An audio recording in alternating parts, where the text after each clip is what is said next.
You know that feeling when your chest tightens, your mind goes blank, and suddenly you can't remember your own name. That moment when the stakes climb so high that your brain decides to take an unscheduled vacation. Yeah, we need to talk about that.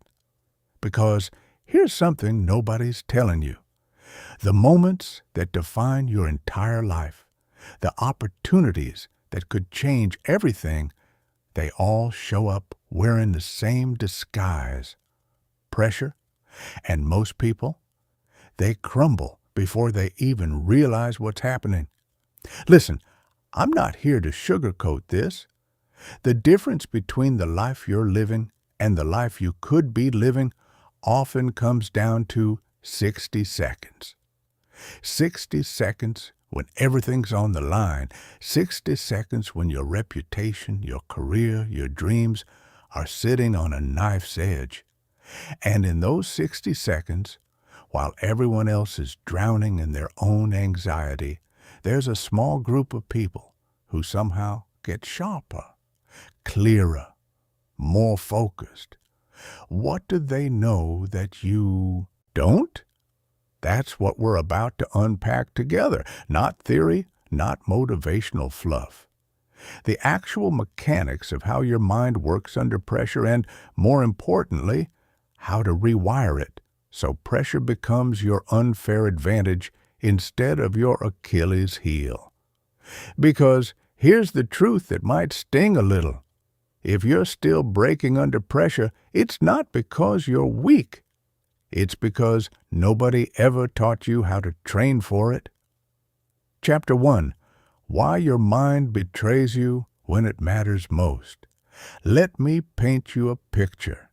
You're standing in a boardroom about to pitch the idea you've been working on for months, or you're on stage, lights glaring, hundreds of eyes fixed on you, or maybe it's simpler than that.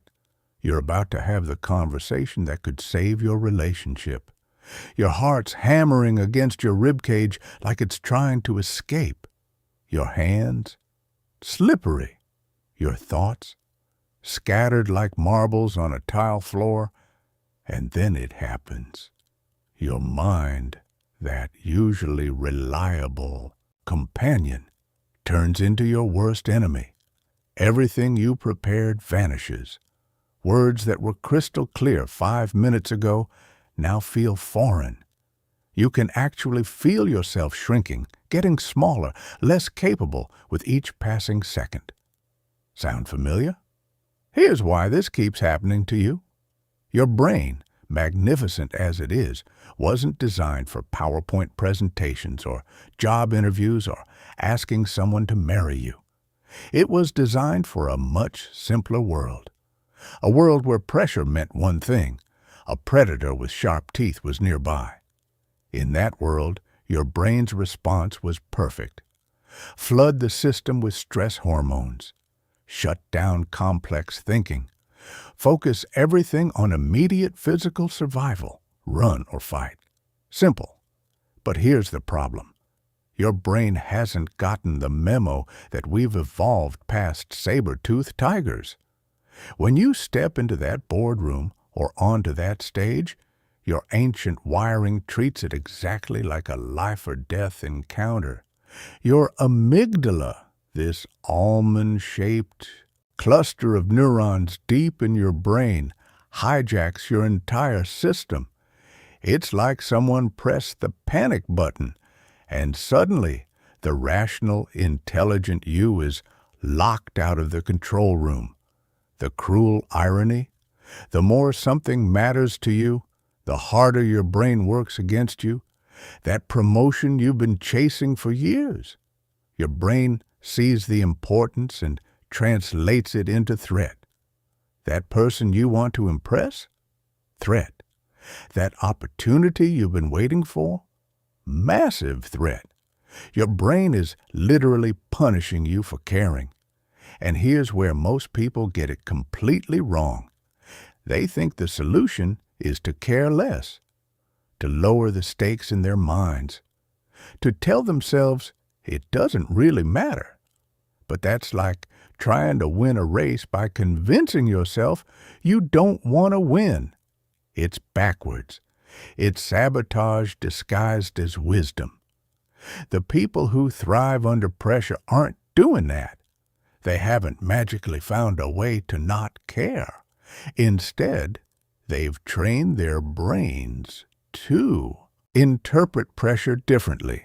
They've actually rewired their neural pathways so that when the stakes get high, their brain doesn't scream danger, it whispers opportunity. Think about it like this. Imagine two musicians, both equally talented, both facing the same audition. The room is intimidating. A panel of stern-faced judges, perfect acoustics that amplify every mistake, their entire future potentially riding on the next 10 minutes. The first musician's brain floods with cortisol and adrenaline. Their fingers stiffen. Their breathing gets shallow. They can't remember if they're supposed to start on C or C sharp. They've practiced this piece 1,000 times, but right now, it might as well be in a foreign language. The second musician feels the exact same physiological response, same cortisol, same adrenaline, same racing heart. But here's the difference. Their brain has learned to label these sensations as excitement rather than fear.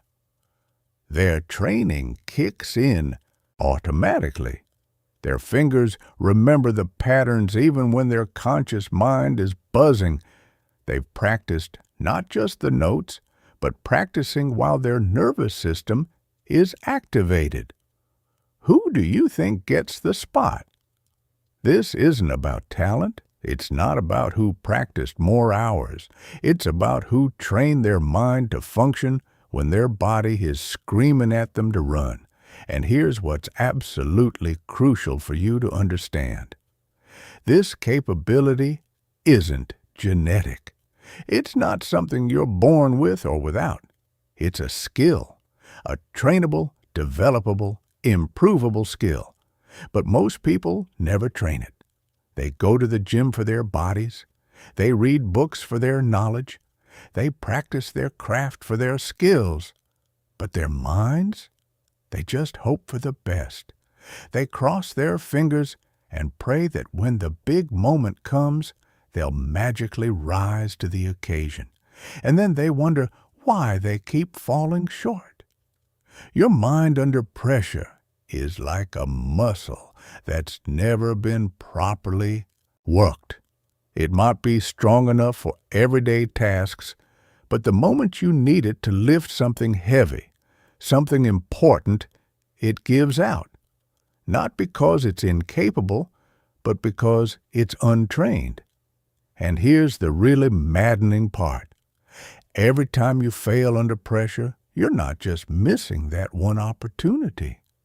You're training your brain to expect failure next time. You're creating a neural pathway that says, when things get intense, we fall apart. You're literally programming yourself for future collapse. The good news? That programming can be overwritten. Those neural pathways can be redirected. But it requires something most people aren't willing to do. Deliberately putting yourself in uncomfortable, high-stakes situations before you have to. It means training under stress, not just in comfort. Let me tell you about a friend of mine. Let's call her Maya. Brilliant software engineer. Could solve complex problems in her sleep. But put her in front of clients, and she'd freeze. Her mind would go blank. Her carefully prepared presentations would evaporate. She'd stumble over basic concepts she could explain perfectly in casual conversation. For years, she told herself she was just not good at public speaking. She accepted it as a fixed trait, like having brown eyes or being 5'6". But here's what changed everything for her. She stopped treating it as a personality flaw and started treating it as an untrained skill. She started small, really small. She'd practice presentations alone in her apartment with a timer running, creating artificial time pressure. Then she invited her roommate to watch, then a few friends. Then she joined a local meetup group. Each time, her brain would activate that stress response. Each time, she'd practice functioning through it. Each time, she was literally building new neural pathways. 6 months later, she was leading client presentations that landed contracts worth hundreds of thousands. Same brain, same genetics, different training. That's what we're talking about here. Not positive thinking, not fake confidence. Actual measurable changes in how your brain processes high-stakes situations. And it starts with understanding that your current response to pressure isn't who you are. It's just your current level of training. Chapter 2. The hidden switch that changes everything. Okay, so your brain treats pressure like a threat. We've established that. But here's where it gets interesting, where everything shifts. There's a switch in your mind, and most people don't even know it exists. This switch determines whether pressure crushes you or elevates you. And the wildest part? You can learn to flip it. Let me explain how this works. When you face pressure, your body starts generating energy, real physical energy. Your heart rate increases, pushing more blood to your muscles and brain. Your pupils dilate, sharpening your vision. Your reaction time speeds up. Your body is literally preparing you to perform at a higher level. This is your sympathetic nervous system doing exactly what it's designed to do. Now here's where the switch comes in. That energy flooding your system is completely neutral. It's not inherently good or bad, it's just energy. What happens next depends entirely on how your brain interprets it. Most people's brains interpret it as anxiety, as fear, as a signal that something's wrong, that they're in danger, that they need to protect themselves. And once your brain labels it that way, everything changes. That energy becomes jittery nervousness. That increased heart rate becomes panic. Those sharpened senses become overwhelming distraction. You've taken rocket fuel and poured it into a broken engine. But there's another way. There's another interpretation available to you. What if that exact same sensation, that same energy, got labeled as excitement instead, as readiness, as your body preparing you for peak performance? This isn't wordplay. This isn't just think positive. This is about understanding that the physical sensations of anxiety and excitement are virtually identical. Racing heart? Check. Sweaty palms? Check. Heightened awareness? Check. The sensations are the same. What's different is the story your brain tells about them. Think about the last time you were excited about something. Maybe a first date with someone you really liked, or the night before a trip you'd been looking forward to for months. Remember how you felt? Probably couldn't sleep. Heart racing. Butterflies in your stomach. Sound familiar? Now think about the last time you were anxious about something. Interview. Difficult conversation. Big presentation. Same sensations, right? But one felt energizing and the other felt debilitating. The difference wasn't in your body. It was in your interpretation. The people who thrive under pressure have trained their brains to default to the excitement interpretation. When their heart starts racing before a big moment, their brain doesn't go, "Oh no, I'm anxious, something's wrong, I'm going to fail. It goes, yes, here we go. I'm activated, I'm ready. This is where I do my best work. Same sensation, different story, completely different outcome. And before you think this sounds too simple to work, let me tell you about the research. Scientists at Harvard ran a study where they had people give high-stakes presentations. One group was told to try to calm down before speaking. The other group was told to reframe their nervousness as excitement. The excitement group performed significantly better, not marginally better, significantly better, just by changing the label they put on their physical state. Your brain believes the stories you tell it. If you tell it that your racing heart means you're panicking, it will behave accordingly. If you tell it that your racing heart means you're geared up and ready, it will behave accordingly. You're not eliminating the sensation. You're redirecting the energy. Let me give you a practical example. Imagine you're about to give a presentation that could make or break your career. You're backstage or outside the conference room, and you can feel your heart pounding. Your hands are shaking slightly. Your mouth is dry. The old you would think, I'm so nervous. What if I mess up? What if I forget everything? I can't do this. And with each thought, you'd feel worse. The energy would turn toxic. The new you thinks, my body is getting ready. This energy is going to help me be sharp and focused. I'm activated because this matters, and I'm prepared to show what I can do. Same sensations, completely different mental state. But here's the key. You can't just say the words. You have to actually train your brain to believe this interpretation. And that takes practice, lots of practice. Start noticing when you feel activated. Could be before a meeting, before a difficult conversation, before making a phone call you've been dreading. Pay attention to the physical sensations. Don't try to eliminate them, just notice them. Heart rate up, acknowledge it. Palms sweaty, notice it. Stomach tight, recognize it. Then deliberately, consciously, relabel it. This is my body preparing me to perform. This energy is my friend. This is excitement, not fear. Out loud if you can. In your head if you can't. At first, your brain won't believe you. It's been running the anxiety interpretation for years. That's a well-worn neural pathway.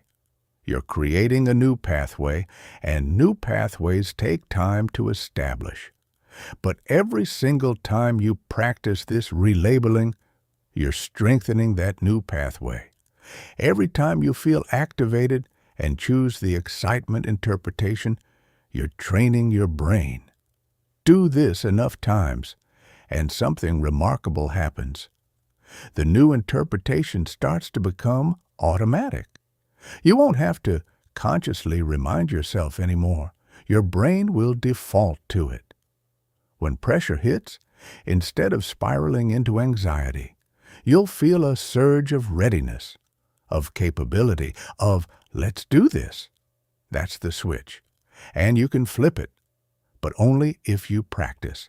Now, let's talk about what happens once you've flipped that switch.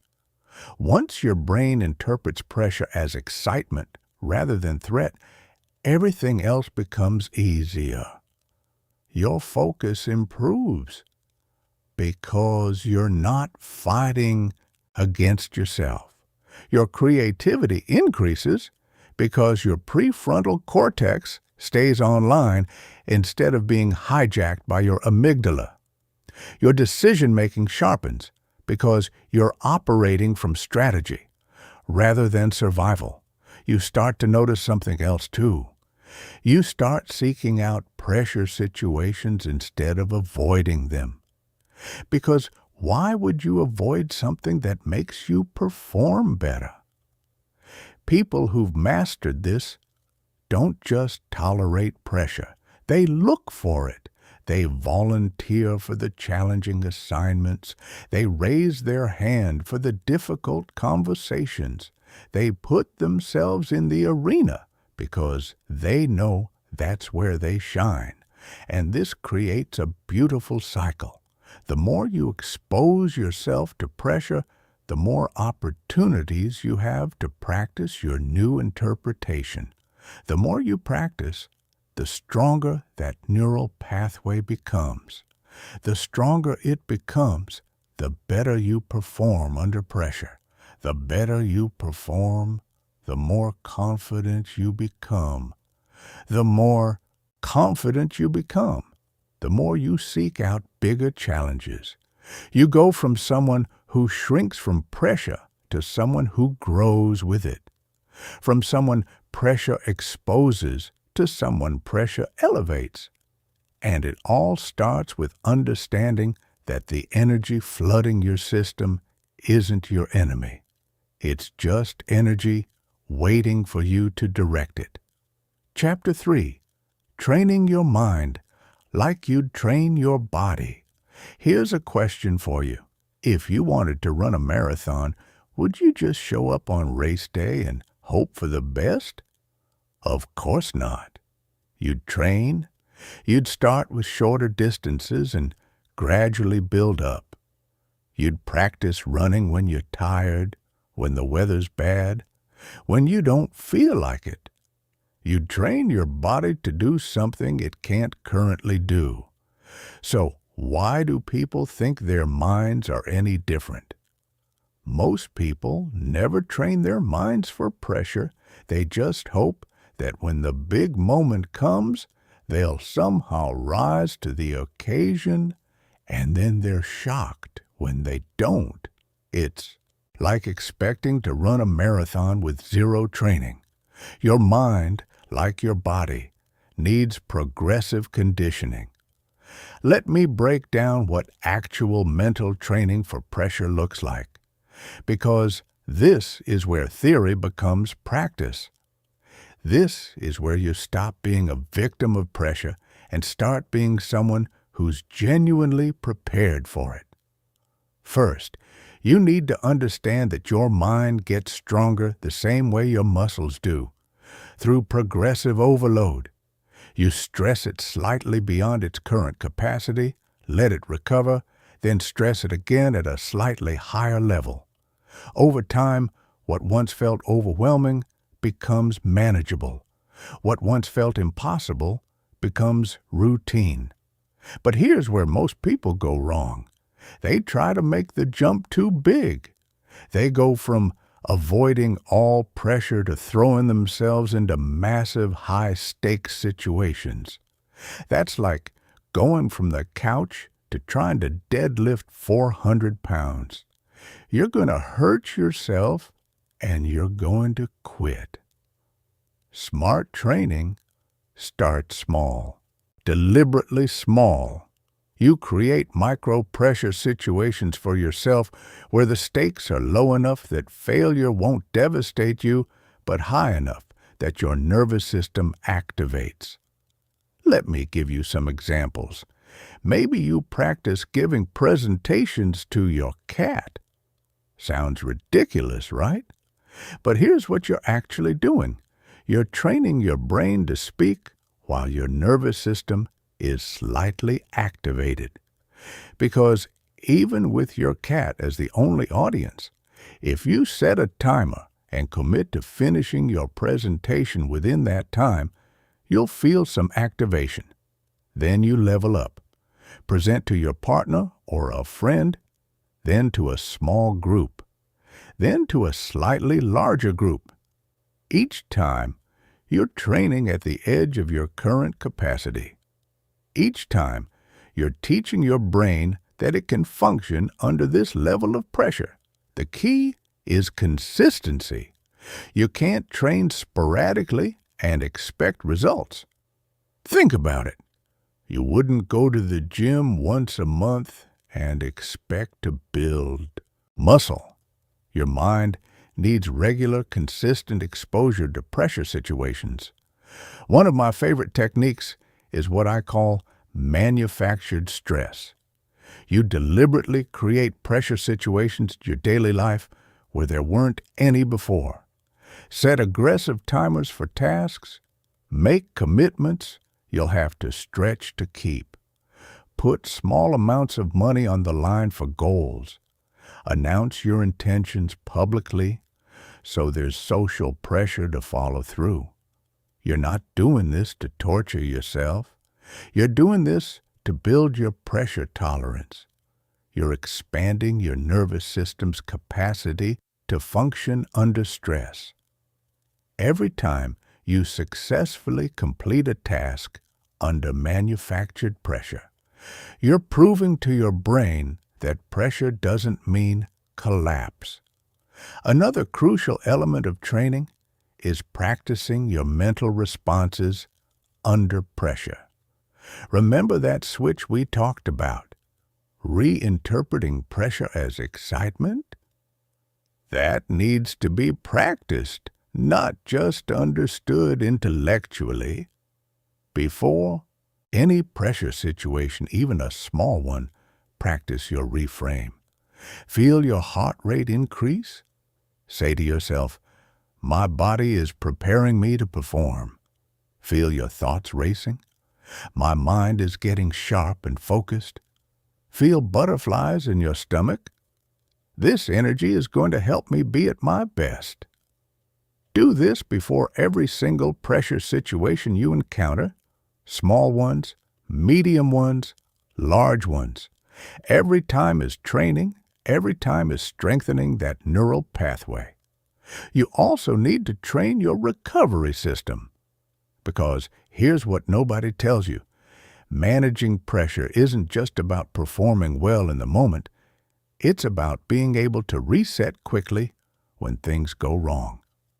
Practice this. Deliberately make a mistake in a low-stakes situation. Then immediately practice your recovery routine. Take a breath. Acknowledge the mistake without judgment. Refocus on what's next. This is mental rep work. You're building the skill of bouncing back. I knew someone, let's call him James, who was terrified of public speaking, not just nervous, terrified. But he had a job that increasingly required it. So he started training. Small steps. He'd practice his presentations while jogging, training his mind to function while his body was stressed. He'd record himself and watch the playback, training himself to be objective rather than self-critical.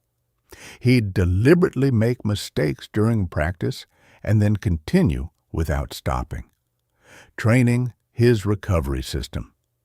6 months later, he wasn't just capable of public speaking, he was sought after for it. People commented on how composed he seemed, how natural. They had no idea they were watching someone who'd systematically trained for this, who'd built this capability from scratch. That's what mental training looks like. It's not glamorous. It's not a magic pill. It's consistent, progressive, deliberate practice. But it works. It actually works. And here's the beautiful part. Once you start seeing results, once you notice yourself staying calm in situations that used to make you panic, it becomes self-reinforcing. You start to trust your training. You start to believe in your capability. And that belief changes everything. Your mind is trainable. Your response to pressure is trainable. Your capacity to perform when it matters is trainable. But only if you actually train it. Only if you treat it with the same seriousness you'd treat training for any other important capability. So here's your homework, your actual first step. Identify one small pressure situation you can practice with this week. Not a life or death scenario. Something small where you can feel activation, but failure won't destroy you. And practice. Practice feeling the pressure. Practice reinterpreting it. Practice functioning through it. That's where this journey begins. Not with massive transformation, with one small practice session at a time.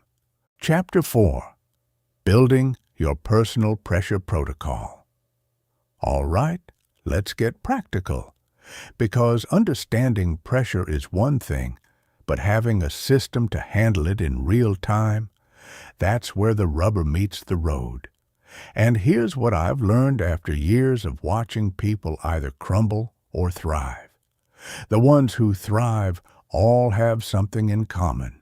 They have a protocol, a repeatable system they can deploy when pressure hits. Think of it like this. Pilots have checklists for emergencies. Surgeons have protocols for complications. Elite athletes have routines for high-stakes moments. These aren't optional nice-to-haves. They're the difference between chaos and control. And you need one too.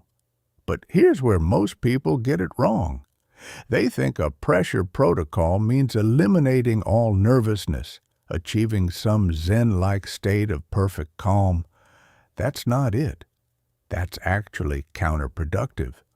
What you're building is a system that allows you to function optimally while activated, not a system that tries to shut down all activation. Your protocol needs to be personal. What works for someone else might not work for you. But there are core elements that almost everyone's protocol should include, and we're going to build yours right now. First element, your centering breath. This isn't some woo-woo meditation thing. This is neuroscience. Your breathing pattern directly influences your nervous system. When you're stressed, your breathing automatically becomes shallow and rapid. This sends a signal to your brain that reinforces the stress response. It's a vicious cycle. But you can interrupt that cycle deliberately with a specific breathing pattern that you practice until it becomes automatic. Here's what works for most people. Breathe in through your nose for a count of 4. Hold for a count of 4. Breathe out through your mouth for a count of 6. That longer exhale is key. It activates your parasympathetic nervous system, which is your body's natural calming mechanism. But you can't just read about this. You have to practice it. Right now, actually. Stop reading for 30 seconds and do 3 cycles of that breathing pattern. I'm serious. Do it now. Did you feel that slight shift? That's not placebo.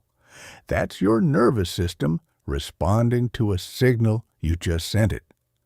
Now imagine you've practiced this pattern hundreds of times. Imagine it's so ingrained that the moment pressure hits, your body does it automatically. That's what we're building. Second element, your physical anchor.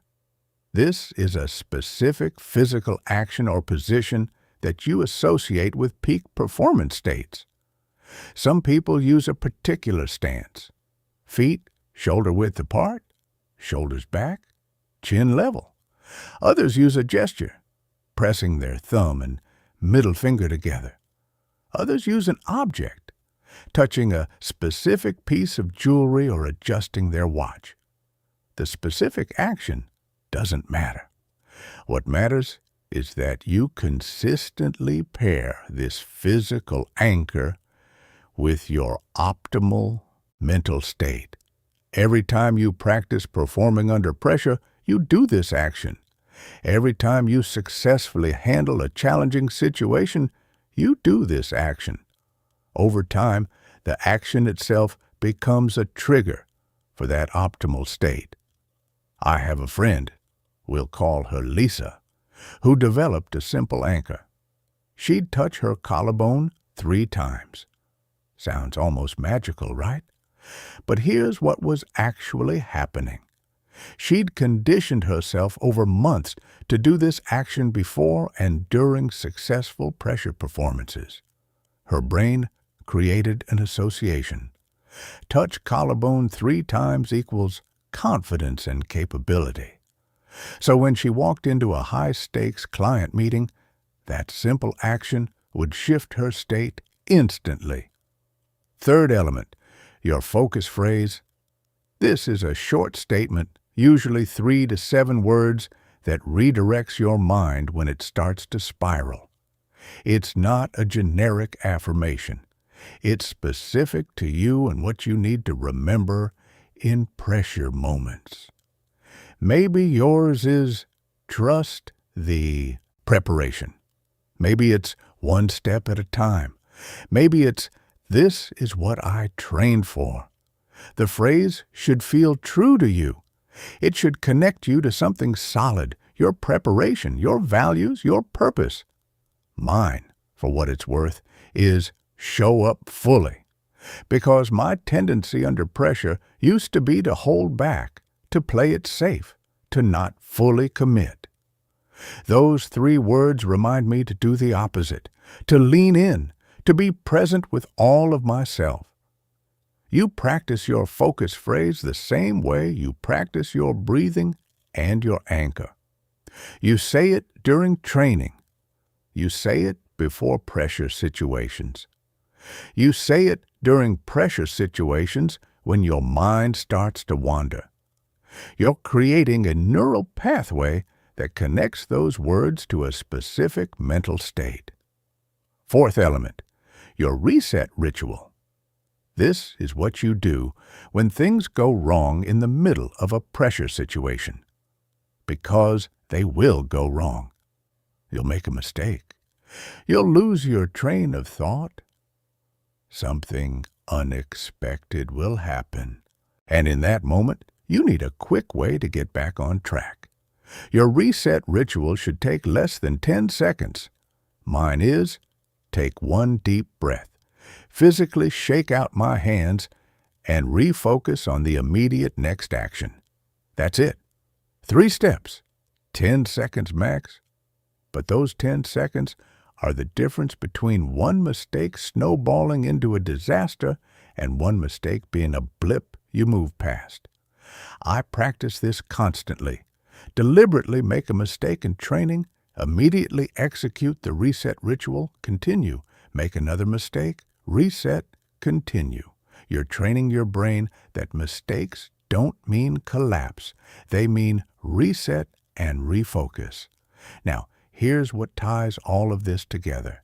You need to practice your entire protocol regularly. Not just think about it, not just read about it. Actually practice it. Set aside time each week to run through your protocol under simulated pressure. Set a timer for a challenging task. Before you start, execute your protocol. Centering breath, physical, anchor, focus phrase. During the task, if you feel yourself getting scattered, use your centering breath. If you make a mistake, use your reset ritual. After the task, review what worked and what didn't. This is training. This is how you build a protocol that's actually reliable when you need it.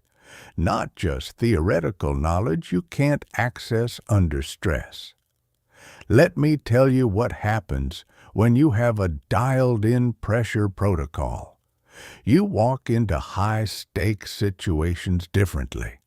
While everyone else is drowning in their anxiety, you're executing your protocol. Breath, anchor, focus phrase. Your nervous system activates, yes, but you're ready for it.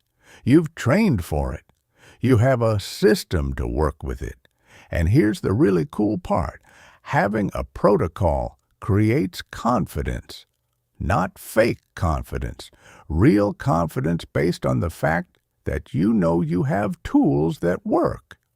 You're not hoping you'll handle pressure well. You know you have a system for it. Chapter 5. Staying present when. Your mind wants to time travel. Okay, let's talk about one of the biggest mental traps that destroys performance under pressure. Time traveling. No, not in a DeLorean. I'm talking about your mind's tendency to jump to the future or get stuck in the past when you desperately need to be in the present. You know this experience. You're in the middle of something important, and suddenly your mind is 5 minutes ahead, catastrophizing about all the things that could go wrong, or it's 5 minutes behind, replaying the mistake you just made and beating yourself up about it. Either way, you're not where you need to be. You're not present, and presence is everything under pressure, because performance happens in the now. The only moment you can actually influence is this one, right here, right now. But your mind doesn't want to stay here. It wants to worry about the future or regret the past. It wants to be anywhere except where the actual work is happening. Why does this happen? Because your brain thinks it's helping you. It thinks that worrying about the future is preparation. It thinks that analyzing past mistakes is learning. And in the right context, at the right time, those things are valuable. But in the middle of a pressure situation, they're poison. They split your attention. They drain your energy. They sabotage your performance. So how do you stay present when everything in you wants to time travel? You train for it, just like everything else we've talked about. Presence under pressure is a skill, a trainable skill. The foundation of presence is awareness. You have to notice when your mind has left the present moment. Most people don't even realize they're time traveling. Their mind wanders to the future or past, and they just go along for the ride. No awareness, no choice, no control. Start building awareness right now, in this moment. Where is your mind? Is it fully engaged with reading these words, or is it partly somewhere else? Maybe you're thinking about something you need to do later. Maybe you're replaying a conversation from earlier today. Just notice. No judgment. Just awareness. That noticing is the first step. Because you can't redirect your attention if you don't realize it's wandered. So practice noticing. Set random timers throughout your day. When the timer goes off, pause and ask yourself, where is my mind right now? Am I present or am I time traveling? The more you practice this awareness in low-pressure situations, the more you'll be able to access it in high-pressure situations. You'll be in the middle of that presentation or that difficult conversation, and you'll notice, oh, my mind just jumped to worrying about how this will end. That awareness gives you a choice. You can continue down that path, or you can redirect. Here's how you redirect. Use your senses. Your senses are always in the present moment. You can't see, hear, smell, taste, or touch anything in the past or future. Only now. So when you notice your mind time traveling, anchor yourself in sensory experience. Feel your feet on the ground. Notice the temperature of the air on your skin. Listen to the ambient sounds around you. Look at something specific and really see it.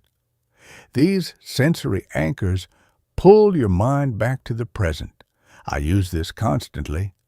In the middle of a high-pressure conversation, if I notice my mind starting to worry about where the conversation is heading, I'll briefly focus on the sensation of my feet planted on the floor. 3 seconds. That's all it takes. My mind comes back to the present. I can hear what the person is actually saying instead of what I'm worried they might say next. Another powerful presence technique is micro goals. Instead of focusing on the big outcome that's minutes or hours away, focus on the tiniest possible next step. If you're giving a presentation, don't think about the next 15 slides. Think about the next sentence. Just the next sentence. If you're in a difficult conversation, don't think about how to resolve the entire conflict. Think about listening fully to the next thing they say. Just the next thing. This micro-goal approach keeps your mind from jumping ahead. It gives you something concrete and immediate to focus on. And here's the magic. When you successfully complete that micro-goal, you move to the next one and the next one. And somehow, by focusing only on the immediate next step, you navigate the entire challenge successfully. Let me tell you about someone I know. We'll call him David. He's a surgeon. And if there's any profession where presence is non-negotiable, it's surgery. You can't be thinking about the next step of the procedure while you're in the middle of the current step. You can't be replaying a difficult moment from earlier.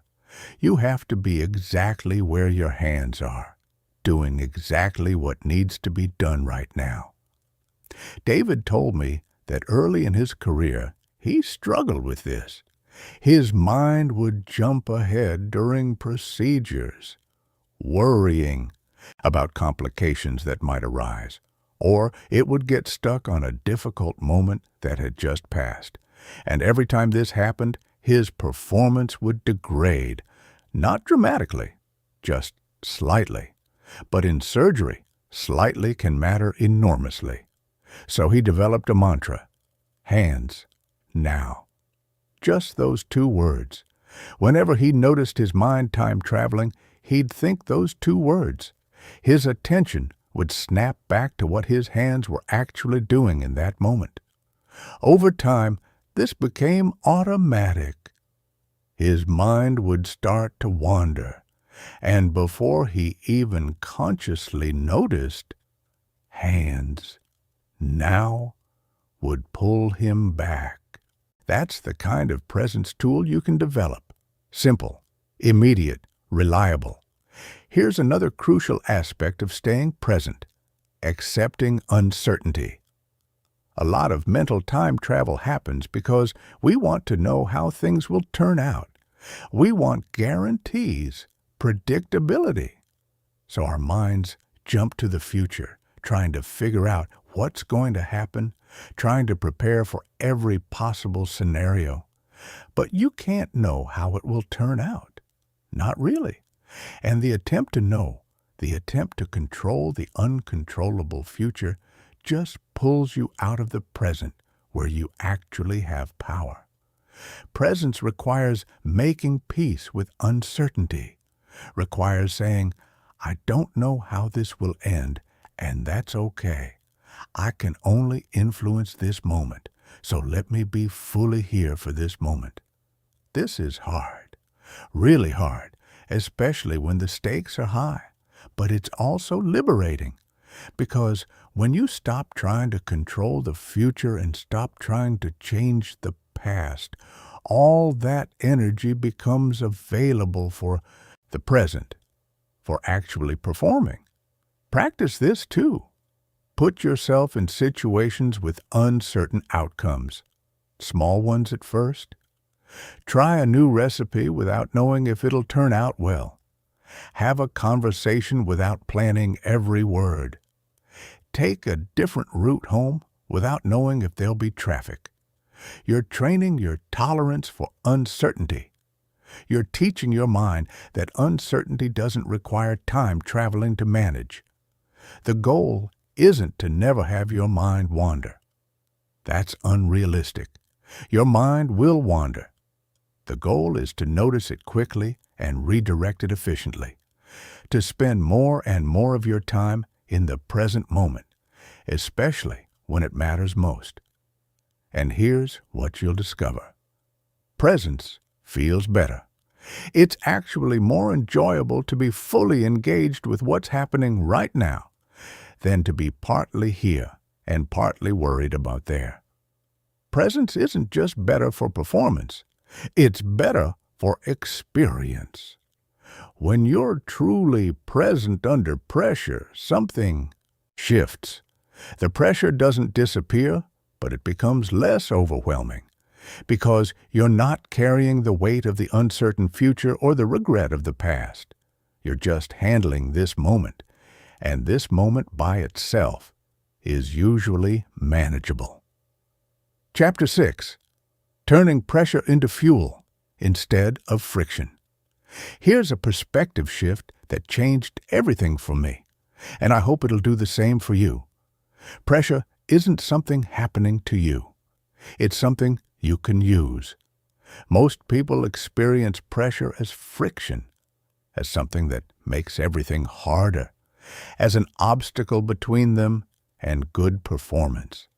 And when you see it that way, you're constantly fighting against it, trying to minimize it, trying to push through it, exhausting yourself in the process.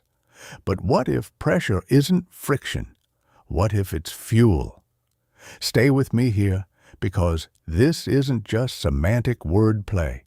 This is a fundamental reframe that changes your entire relationship with high-stakes situations. When you feel pressure, your body is literally creating energy. Your heart rate increases, pumping more oxygen and nutrients to your brain and muscles. Your senses sharpen. Your reaction time quickens. Your focus narrows. This is your sympathetic nervous system activating, preparing you to perform at a higher level than you normally could. This is a gift, an opportunity. Your body is saying, "This matters. Let's elevate our game." But most people interpret this activation as a sign that something's wrong. They feel their heart rate increase and think, "I'm losing control." They feel that focused intensity and think, "I'm too anxious." They take this performance-enhancing energy and waste it fighting against their own nervous system. What if you did the opposite?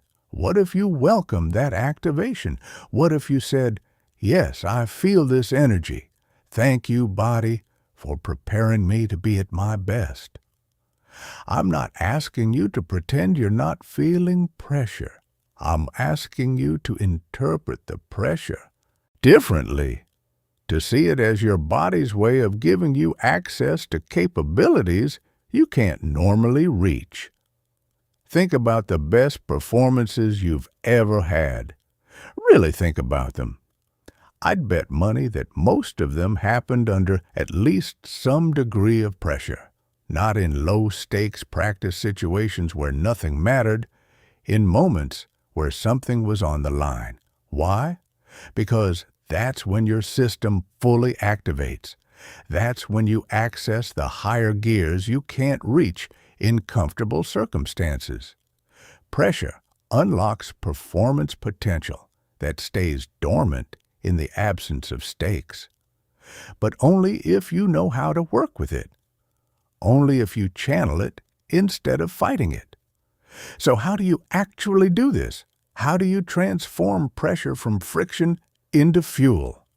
First, you stop trying to calm down completely. I know this sounds counterintuitive.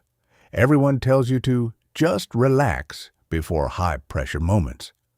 But complete relaxation isn't optimal for performance. Some activation is good, beneficial, necessary. What you're looking for is controlled activation, not flat calm, but focused intensity, like a sprinter in the blocks before the gun goes off. Activated, yes, but controlled. Ready. When you feel pressure building, instead of trying to suppress it, channel it. Feel that energy in your chest and direct it toward your task. Feel your increased heart rate and think, "This is my body preparing me to be sharp." Feel your heightened awareness and think, I'm going to use this to stay completely focused. You're taking the same physical state and giving it a different meaning, and that different meaning changes everything. Let me give you a concrete example. I once worked with someone, we'll call her Rachel, who was preparing for a critical job interview. CEO position at a company she really wanted to work for, massive opportunity. She'd made it through multiple rounds, and this was the final interview with the board. The night before, she was a mess, heart racing, couldn't sleep, mind spinning with scenarios, classic pressure response, and her instinct was to fight it. She tried breathing exercises to calm down completely. She tried meditation. She tried telling herself it didn't matter that much. None of it was working. So I suggested something different. Stop trying to calm down, I told her. You're not going to be calm for this interview, and that's fine. You're going to be activated. The question is, are you going to waste that activation fighting against it, or are you going to use it? The next day, she changed her approach. When she felt her heart racing before walking in, instead of panicking about it, she thought, good, my body is giving me energy. I'm going to use this to be sharp and present. When she felt that intensity in her chest, instead of trying to breathe it away, she channeled it into focused attention on each question, each answer. She got the job, and afterward, she told me that the interview felt different than any she'd ever had. Not easy, not comfortable, but powerful. Like she was performing at a level she didn't normally access. The pressure hadn't made things harder. It had elevated her performance. That's what pressure as fuel looks like. Another key aspect, stop seeing pressure situations as tests you might fail. Start seeing them as opportunities to show what you've built. This shift is subtle but powerful. When you see pressure as a test, your focus is on avoiding failure, on not messing up, on defense. And that defensive mindset actually makes you more likely to fail.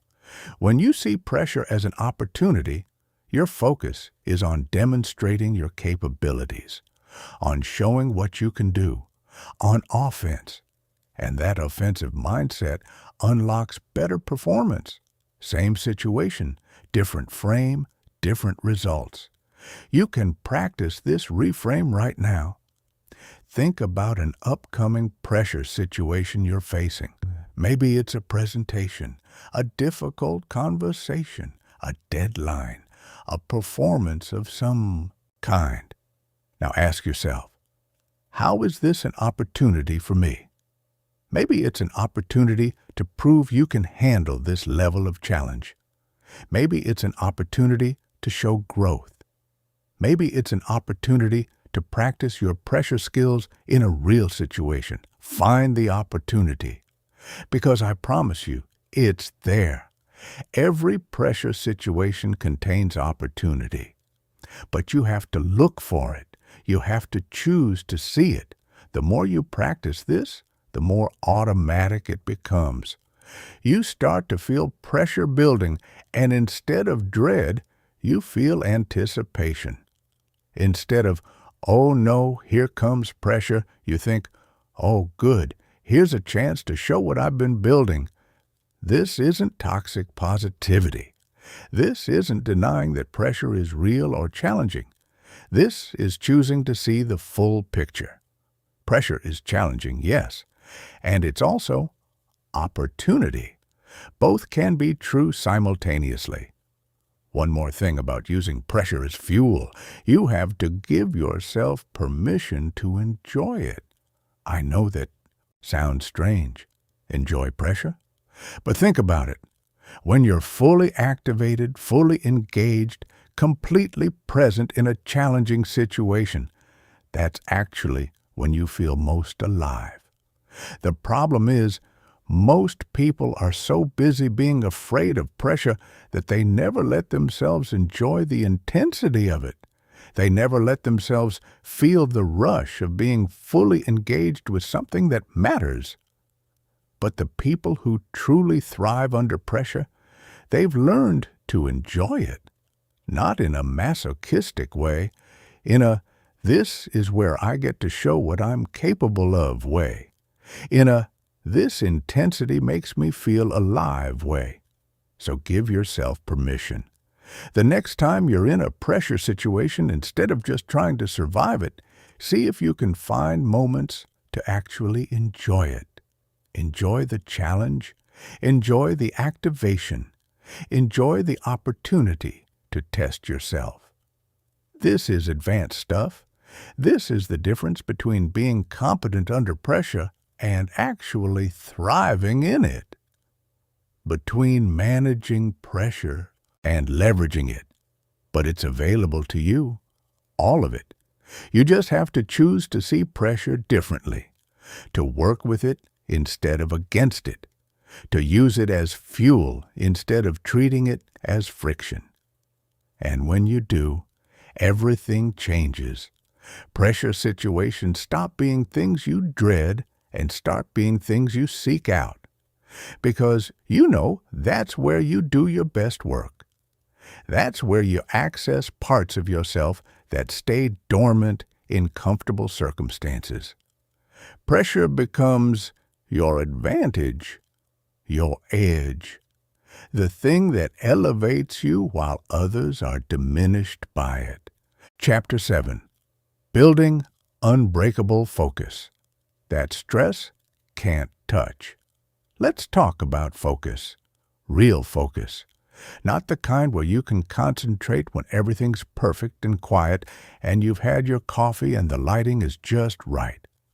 I'm talking about focus that holds steady when everything around you is falling apart, when distractions are everywhere, when your nervous system is firing on all cylinders, when the stakes are so high that your mind wants to be anywhere except where it needs to be. Because here's the truth. Your ability to maintain focus under stress is probably the most important skill you can develop for pressure performance. You can have all the talent in the world, all the preparation, all the knowledge. But if you can't focus when it matters, none of that helps you. And most people's focus is fragile. It works fine in ideal conditions, but shatters the moment things get intense. It's like a house built for sunny weather that collapses the first time a storm hits. That's not the kind of focus you need. You need storm-proof focus. Focus that actually gets stronger when conditions get harder. And yes, you can build it, but not the way most people think. First, let's clear up a massive misconception. Focus isn't about eliminating all distractions. That's impossible, especially under pressure. There will always be distractions, always. External noise, internal chatter, unexpected interruptions, your own nervous system creating havoc. Real focus is the ability to choose what you pay attention to despite those distractions. It's not about having a quiet mind. It's about having a directed mind. A mind that can say, yes, I noticed that distraction, and I'm choosing to focus here instead. This is crucial to understand because most people waste enormous energy trying to eliminate distractions before they can focus. They think they need perfect conditions, complete silence, zero interruptions. And then they wonder why they can't focus under pressure. Where perfect conditions don't exist, you're training for the wrong thing. Stop training your focus in ideal conditions. Start training it in deliberately difficult conditions. Here's how. Choose a focused task. Could be reading a complex article, working on a problem, practicing a skill, whatever. Set a timer for 10 minutes. Now, while you're doing that task, have distractions playing, music you don't like, a TV show in the background, someone talking nearby, your phone buzzing with notifications. Your job isn't to eliminate these distractions. Your job is to maintain focus on your task despite them. Every time your attention gets pulled away, notice it. No judgment. Just notice. Then deliberately redirect your focus back to your task. This is focus training. This is how you build the kind of attention control that works under pressure, because under pressure, your own nervous system becomes the distraction. Your racing thoughts, your physical activation, your worry about outcomes. These are all internal distractions pulling at your attention. If you can't maintain focus despite external distractions in training, you definitely won't be able to maintain focus despite internal distractions under pressure. Let me tell you about someone I worked with. We'll call him Marcus. He was a day trader. And if there's a profession that requires unshakable focus under pressure, it's day trading. Markets moving fast, money on the line, information flooding in from multiple sources, your own emotions screaming at you. Marcus was talented, but inconsistent. Some days he'd be laser-focused and make great decisions. Other days his focus would fragment, he'd get distracted by noise, and he'd make costly mistakes. The difference wasn't his skill. It was his focus resilience. So he started training differently. Every morning before the market opened, he'd practice what he called chaos meditation. He'd set up his trading platform, turn on financial news on multiple screens, set price alerts going off randomly, and then practice maintaining focus on his specific trading strategy despite all that noise. At first, it was torture. His attention would get yanked around like a dog on a leash. But he stuck with it, 10 minutes a day, every single day. Gradually, something shifted. His ability to filter out irrelevant information improved. His capacity to maintain focus on what actually mattered strengthened. The noise was still there, but it stopped controlling his attention. Within 3 months, his trading consistency improved dramatically. Not because the market became easier, because his focus became stronger. That's what I'm talking about. Training your focus muscle under stress, so that when real pressure hits, your focus doesn't collapse. Another critical aspect of stress-proof focus. You need to train focus endurance, not just focus intensity. Most people can focus intensely for short bursts, but pressure situations often last longer than that. Maybe it's a 3-hour exam, a full-day workshop you're leading, an extended negotiation, a week-long project deadline. If your focus can only last for 20 minutes before it needs a break, you're in trouble. You need to build focus stamina. Start where you are. Maybe you can maintain intense focus for 15 minutes. Okay, that's your baseline. Now, gradually extend it. Tomorrow, try for 17 minutes. Next week, try for 20. Month from now, 30. But here's the key. You're not just sitting quietly with perfect concentration.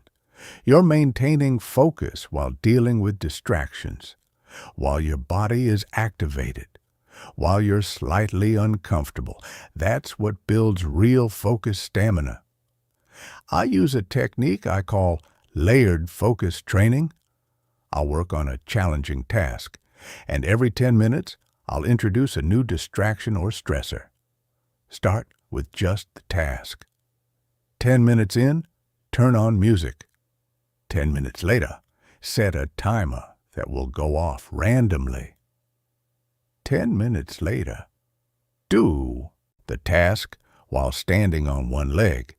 It sounds silly, but you're training your focus to hold steady despite changing conditions. This transfers directly to pressure situations. You're presenting, and suddenly the projector stops working. Your focus holds. You're in a crucial meeting, and someone asks an unexpected question. Your focus holds. You're performing, and you notice someone in the audience looking skeptical. Your focus holds. Because you've trained for conditions to change, you've trained your focus to be robust, not fragile. Now let's talk about focus recovery. Because even with great focus, there will be moments when it breaks. Someone says something that triggers you. You make a mistake that rattles you. An unexpected event derails your concentration. What happens next determines whether that momentary break becomes a complete collapse or just a brief blip. You need a focus recovery protocol. Mine is simple. The moment I notice my focus has broken, I do 3 things. First, take 1 full breath. Second, physically reset. Could be straightening my posture. Could be subtly shaking out my hands. Something physical. Third, verbally or mentally state my immediate next focus point. Next sentence. This person's words. The data in front of me. Whatever brings me back to the present task. The whole protocol takes maybe 5 seconds. But those 5 seconds are the difference between 1 break becoming 10 minutes of scattered attention and 1 break being just a brief reset. Practice this. Deliberately break your own focus during training. Let yourself get distracted. Then immediately execute your recovery protocol. You're building a neural pathway that says, lost focus to immediate reset to regain focus. Over time, this becomes automatic. Here's something else that's crucial for stress-proof focus.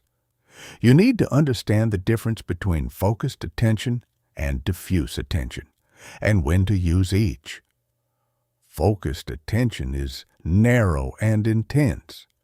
You're concentrating on one specific thing, blocking out everything else. This is what you need for detailed work, for precision tasks, for executing something specific. Diffuse attention is broad and open. You're aware of multiple things simultaneously, processing the bigger picture, noticing patterns and connections. This is what you need for creative problem solving, for adapting to changing situations, for staying aware of context.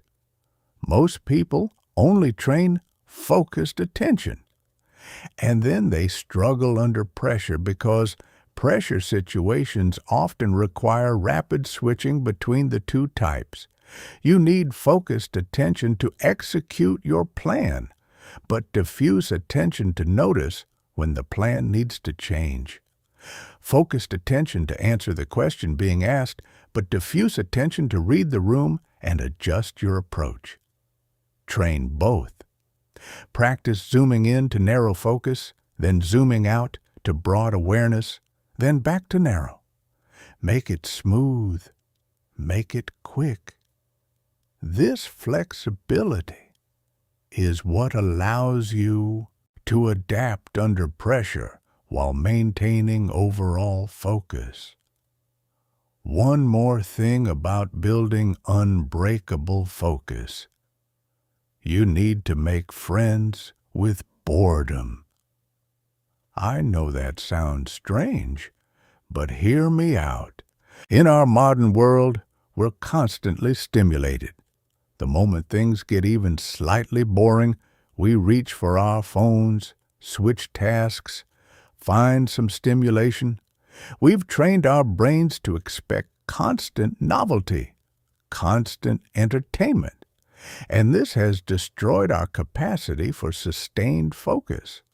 Because real focus often requires staying with something even when it's not stimulating. even when it's repetitive, even when your brain is screaming for something more interesting. Pressure situations often involve doing something you've done many times before, just doing it under higher stakes. If you can't maintain focus through repetition and boredom and training, you won't be able to maintain it under pressure. So practice boring focus. Practice maintaining attention on something mundane. Practice staying with a task even after the initial interest wears off. You're training your brain that focus doesn't require constant stimulation, that you can maintain attention through the boring parts too. This might be the most important focus skill nobody talks about. The ability to stay focused even when focus stops being fun, because under pressure, focus often isn't fun. It's necessary. And if you've only trained your focus when it's enjoyable, you're in for a rough time. Chapter 8. Handling mistakes without letting them cascade. Okay, real talk. You're going to make mistakes under pressure, not maybe, definitely. No matter how well prepared you are, no matter how good your protocols are, no matter how strong your focus is, you will make mistakes when the stakes are high. This isn't pessimism, it's reality. And accepting this reality is actually liberating, because it allows you to prepare for it instead of being blindsided by it. The people who truly excel under pressure aren't the ones who never make mistakes. They're the ones who can make a mistake and not let it destroy everything that comes after. They've mastered the art of mistake recovery, and this might be the most valuable pressure skill you can develop. Here's what happens to most people when they make a mistake under pressure. The mistake happens. Then their mind does something catastrophic. It stays with the mistake. They replay it, analyze it, beat themselves up about it, worry about its implications. And while their mind is doing all of this, they're still in the pressure situation, still supposed to be performing, but now they're trying to perform while carrying the weight of that mistake. And guess what?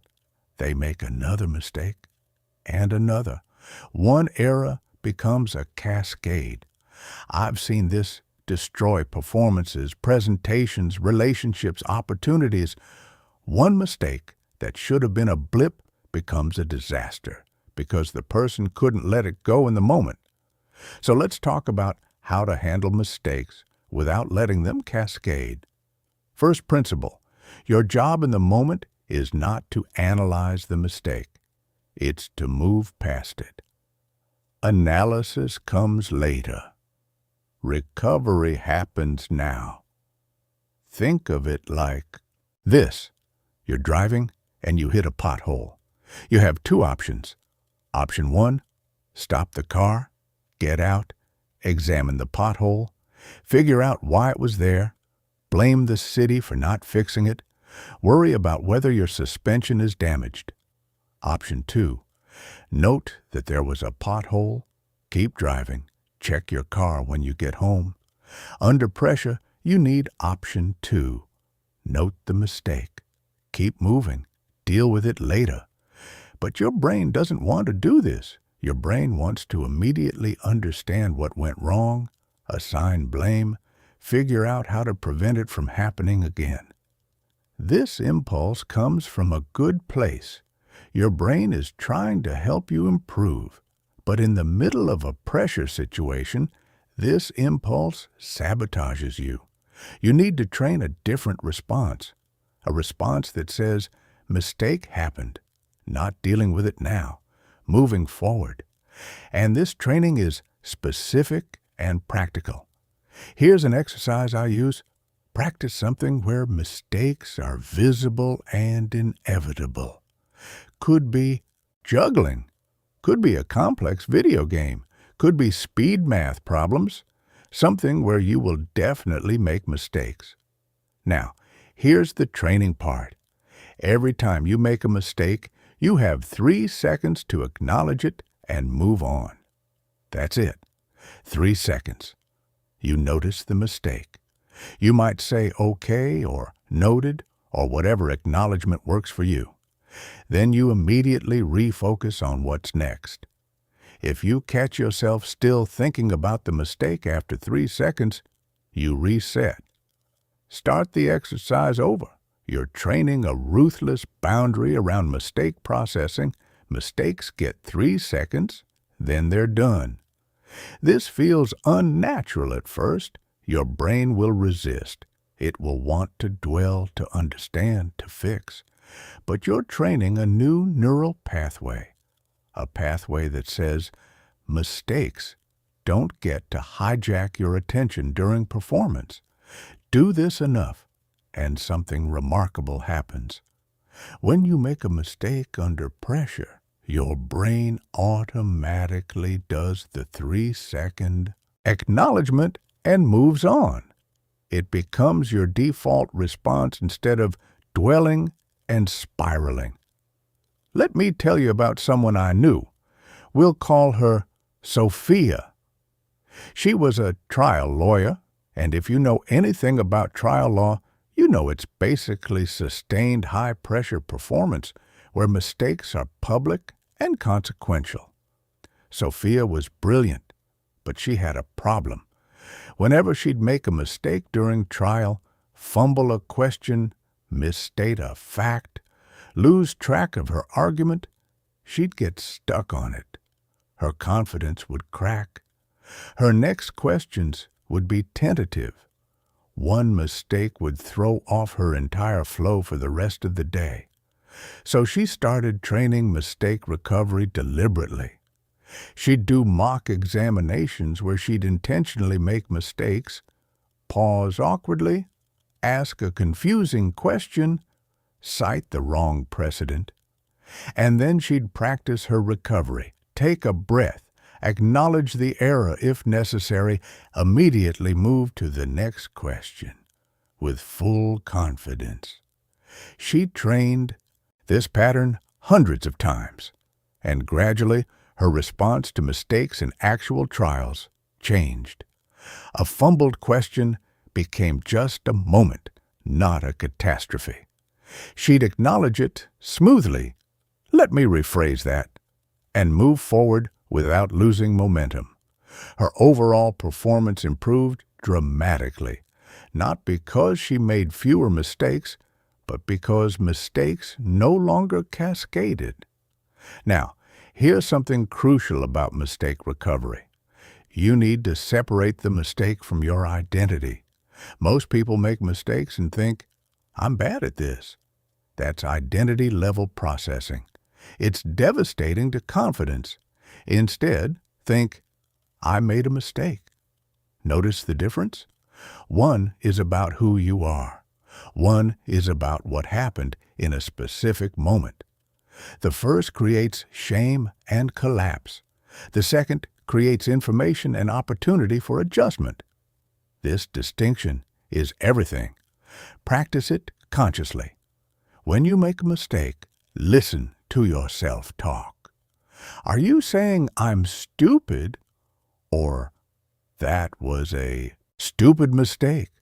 Are you saying I'm terrible at this, or that didn't go well? Shift from identity statements to action statements. This isn't just semantic. This is about protecting your confidence from being destroyed by inevitable errors. Mistakes are going to happen. They can't be allowed to convince you that you're fundamentally incapable. Another key aspect of mistake recovery, you need to physically reset after an error. Your body holds tension from mistakes. That tension affects your next action. So you need a physical reset that releases it. Mine is simple.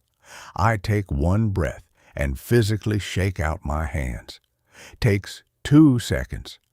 But it signals to my nervous system that we're moving on. The physical action helps break the mental loop. Find what works for you. Could be rolling your shoulders. Could be subtly adjusting your stance. Could be touching something physical, a ring, a watch, your jacket. The specific action doesn't matter. What matters is that it's consistent and it signals reset complete, moving forward. Practice this physical reset paired with your mental reset. Make them one integrated protocol. Mistake happens. Mental acknowledgement. Physical reset. Refocus on next action. Make it smooth. Make it fast. Make it automatic. Here's something else that helps with mistake recovery. Pre-deciding how you'll respond to specific types of mistakes. Don't wait for the mistake to happen and then figure out your response in the moment. Decide now. If you lose your train of thought during a presentation, what will you do? Maybe you'll pause, take a sip of water, check your notes. Decide now. If you misspeak during an important conversation, what will you do? Maybe you'll simply say, "Actually, let me correct that," and restate it clearly. Decide now. Having pre-decided responses to common mistakes means you don't have to improvise under pressure. You just execute the plan. This prevents the deer in headlights freeze that makes mistakes worse. One more crucial thing. You need to practice making mistakes on purpose. I know this sounds counterintuitive, but it's incredibly powerful. Deliberately make mistakes during practice, then execute your recovery protocol. This does two things. First, it makes mistakes less scary. They become familiar instead of catastrophic. Second, it builds your recovery pathway. You're literally practicing the skill of bouncing back.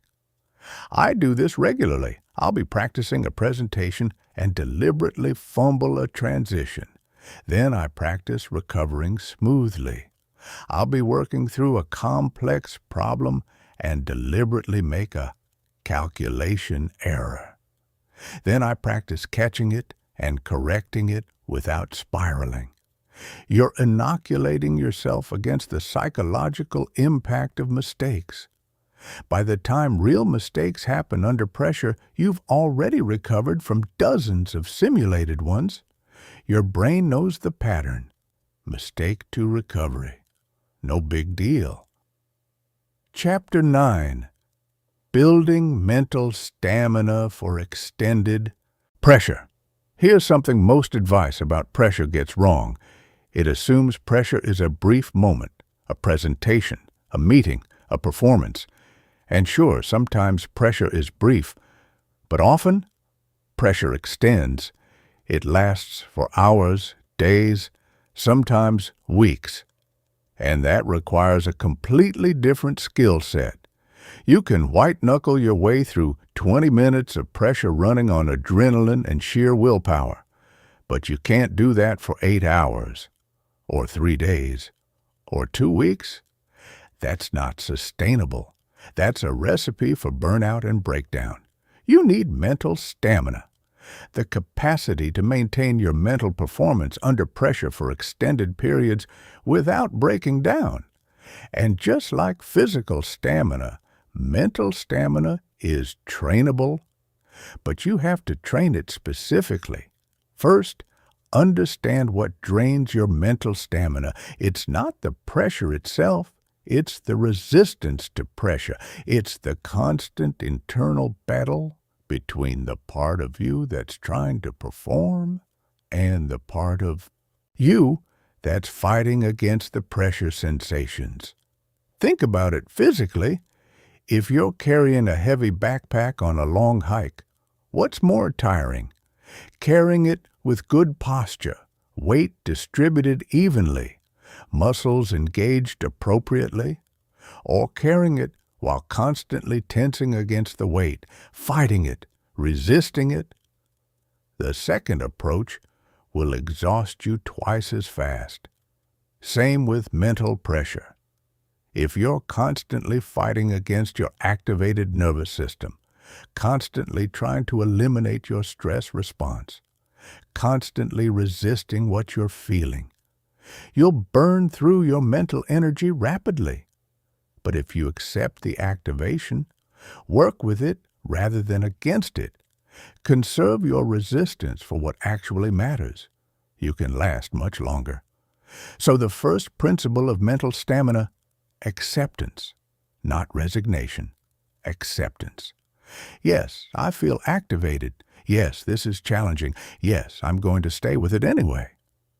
That acceptance stops the energy drain of resistance. But acceptance alone isn't enough for extended pressure. You also need strategic recovery. And here's what most people get wrong. They think recovery means waiting until the pressure is over. That's too late. You need micro-recoveries during the pressure itself. Think of it like a marathon runner. They don't run at maximum intensity for 26.2 miles.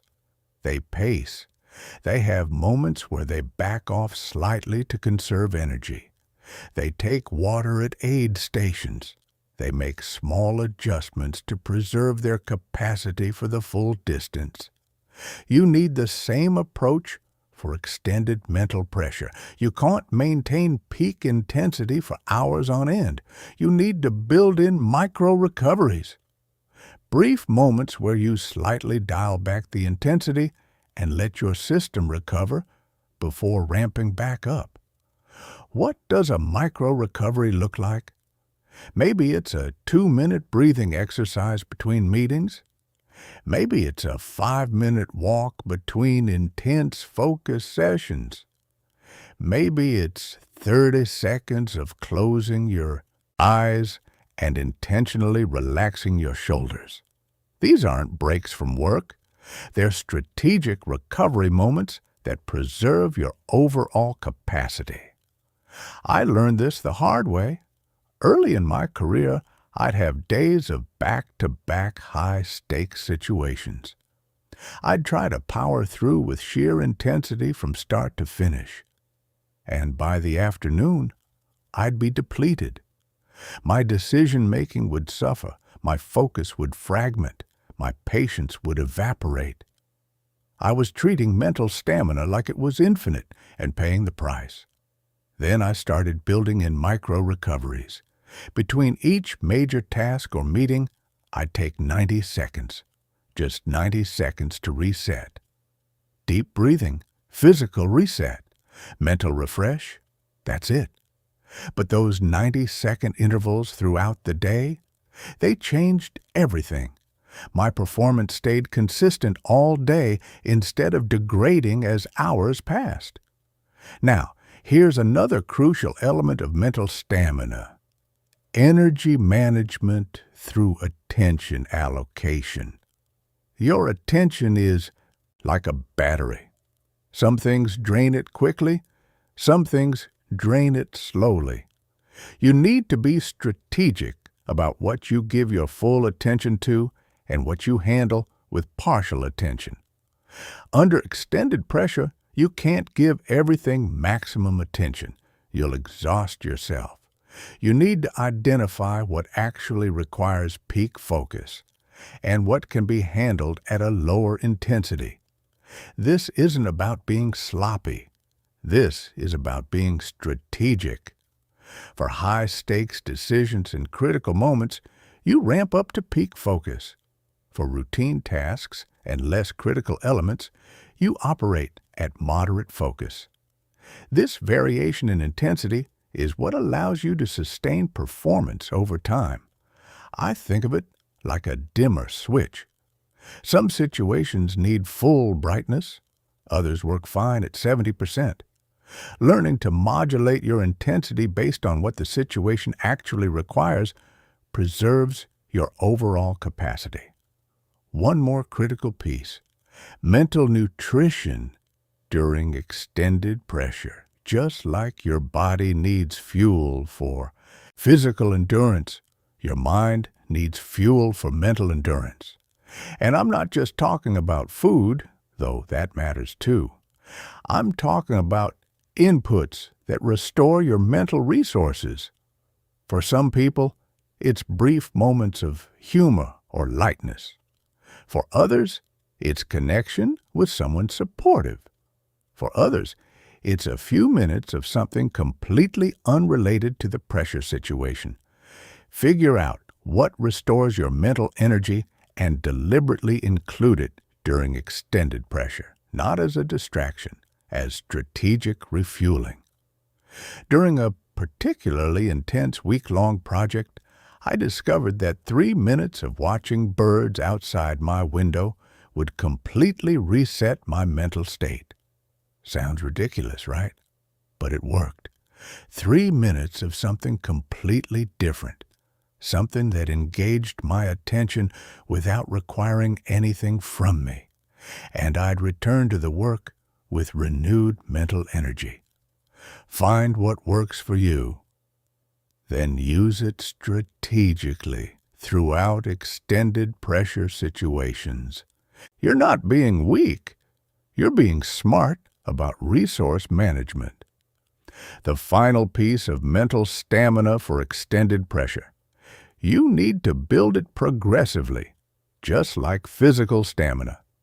You can't go from handling 1 hour of pressure to handling 10 hours of pressure overnight. You build up gradually. Start with whatever your current capacity is. Maybe you can maintain good mental performance under pressure for 90 minutes before you start to degrade. Okay? That's your baseline. Now, gradually extend it. Push to 2 hours, then 2.5. Build it over time. And here's the key.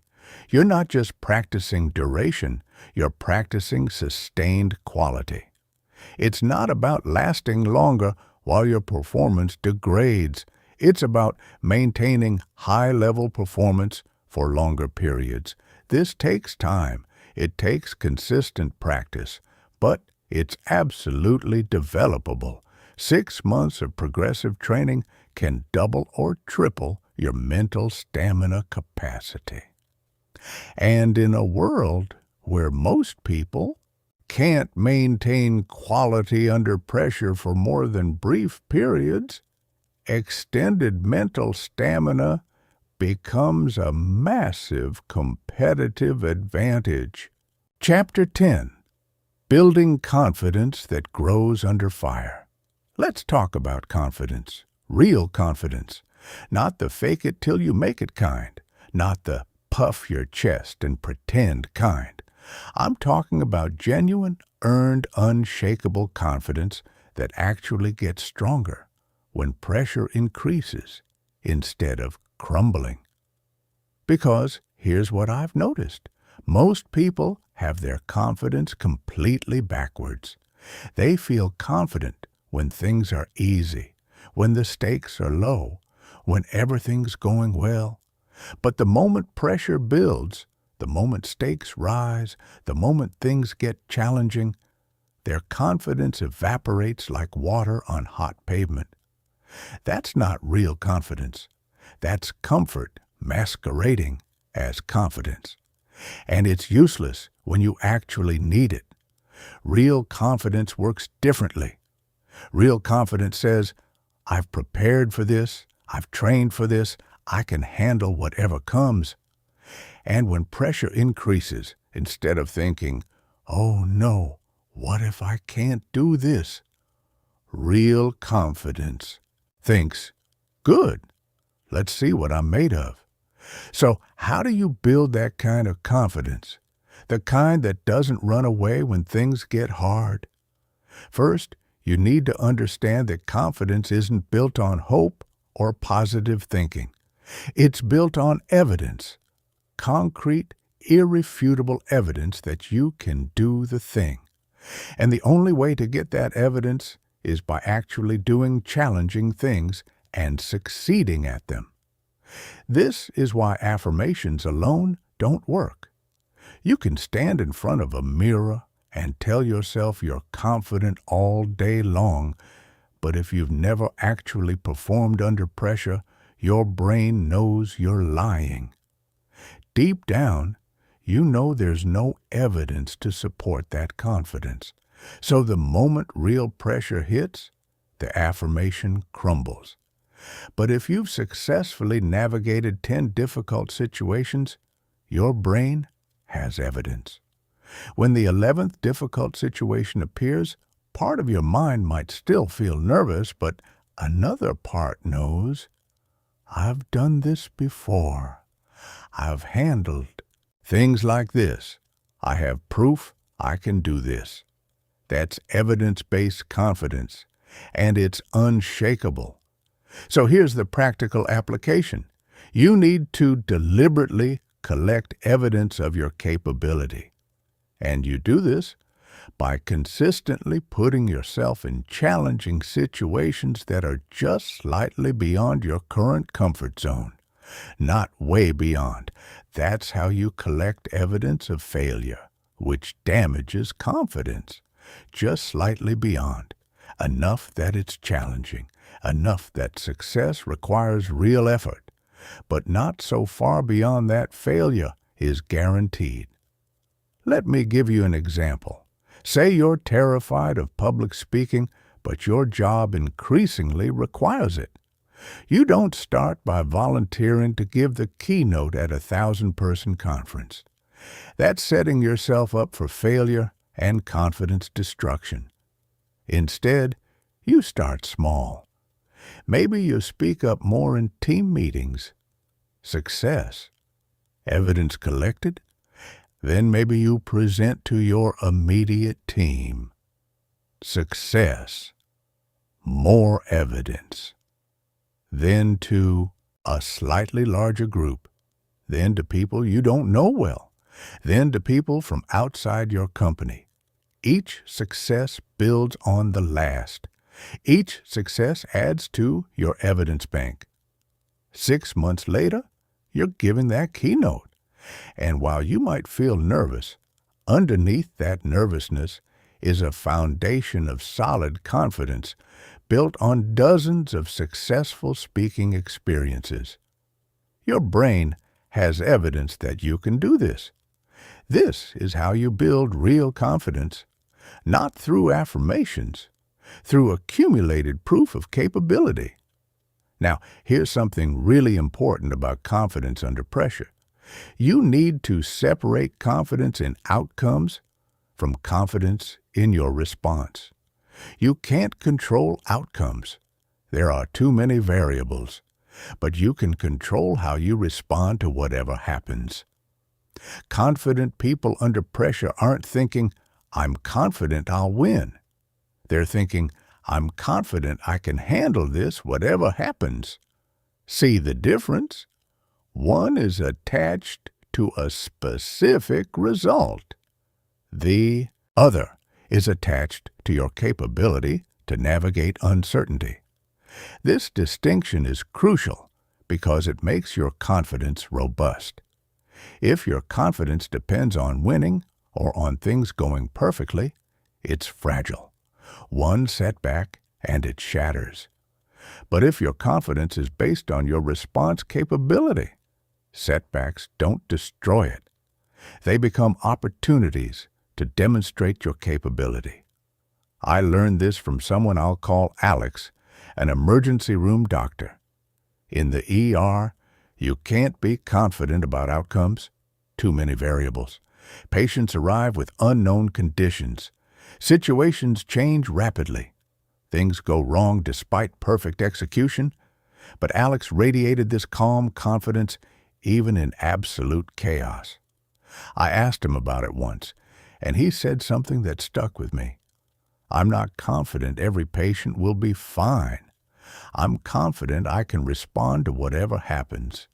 That's all I can control, and I've trained that response until I trust it completely. That's the mindset shift.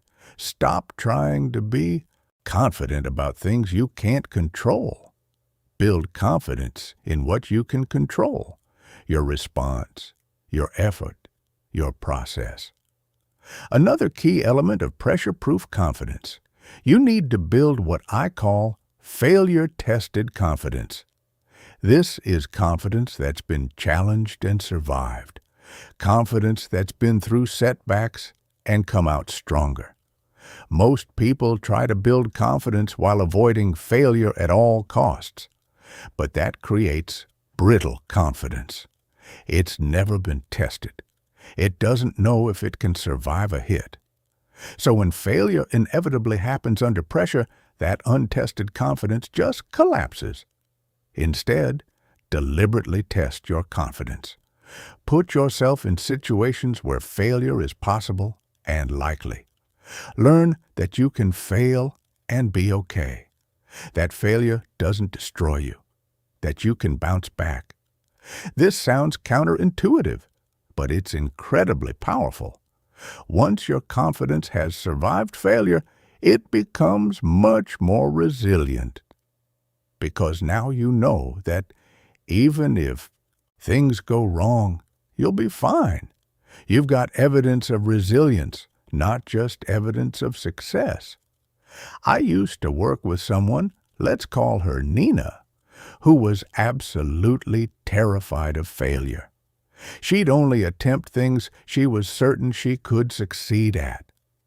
Her confidence seemed high on the surface because she rarely failed. But it was incredibly fragile. Any situation with uncertain outcomes would send her into anxiety spirals. She started deliberately taking on projects with higher failure risk. Small ones initially. Some succeeded, some didn't.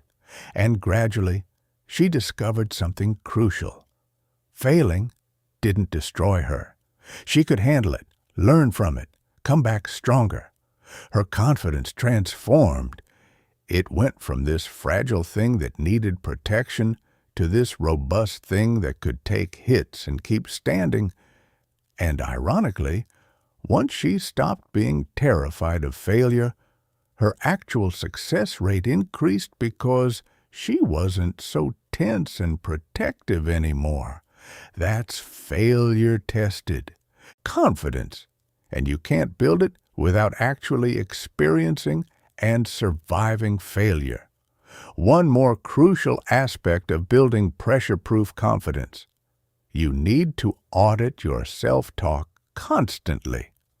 The voice in your head under pressure is either building your confidence or destroying it.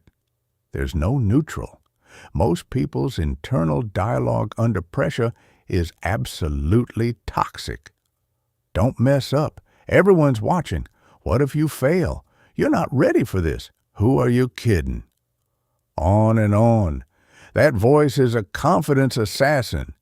You need to retrain that voice, and this takes active, consistent work. Start noticing your self-talk, especially under pressure. Write it down if you need to. Just become aware of what you're actually saying to yourself. Then start deliberately changing it, not to fake positivity, to accurate, helpful statements. Instead of, don't mess up, try, execute what you've practiced. Instead of, what if I fail, try, I'm prepared to handle whatever happens. Instead of, you're not ready, try, you've done the work, now trust it. This isn't just feel-good nonsense. This is retraining your brain's default narrative under pressure. And it works, but only if you practice it consistently. I have a simple rule. I talk to myself under pressure the way I talk to someone I respect and want to support. Not with false praise, with honest encouragement, with acknowledgement of the challenge and genuine belief in capability. That tone changes everything. The final piece about confidence under pressure: celebrate evidence. When you do handle a pressure situation well, don't just move on to the next thing. Pause. Acknowledge it. Let your brain really register that success. Most people are so focused on the next challenge that they never let their successes fully land. They handle something difficult, and immediately they're thinking about the next difficult thing. Their brain never gets to update its evidence bank because they didn't pause long enough to deposit the success. Take 30 seconds after a pressure win. Recognize what you did well. Acknowledge the challenge you navigated. Let your confidence account grow. This isn't ego. This is strategic confidence building. Real confidence under pressure is earned through accumulated evidence, tested through failure, maintained through honest self-talk, and reinforced through acknowledgement. It's not a gift some people have and others don't. It's a skill you build deliberately, one challenging situation at a time. Chapter 11. Learning from pressure failures without being destroyed by them. Okay, time for some real talk. You're going to fail under pressure sometimes. Not might. Will. And I'm not telling you this to discourage you. I'm telling you this because how you respond to those failures will determine whether you eventually master pressure or stay trapped in fear of it. Here's what most people do with pressure failures. They either pretend they didn't happen, or they let the failure convince them they're fundamentally not capable. Both responses are disasters. The first prevents learning. The second destroys confidence. There's a third way, a way to extract every possible lesson from failure without letting it damage your belief in your capability. And this skill might be more important than any other pressure skill, because it's what allows you to get better instead of just getting more scared. First principle, separate the performance from your identity. When you fail under pressure, you failed at that specific task in that specific moment. You didn't prove that you're a failure as a person.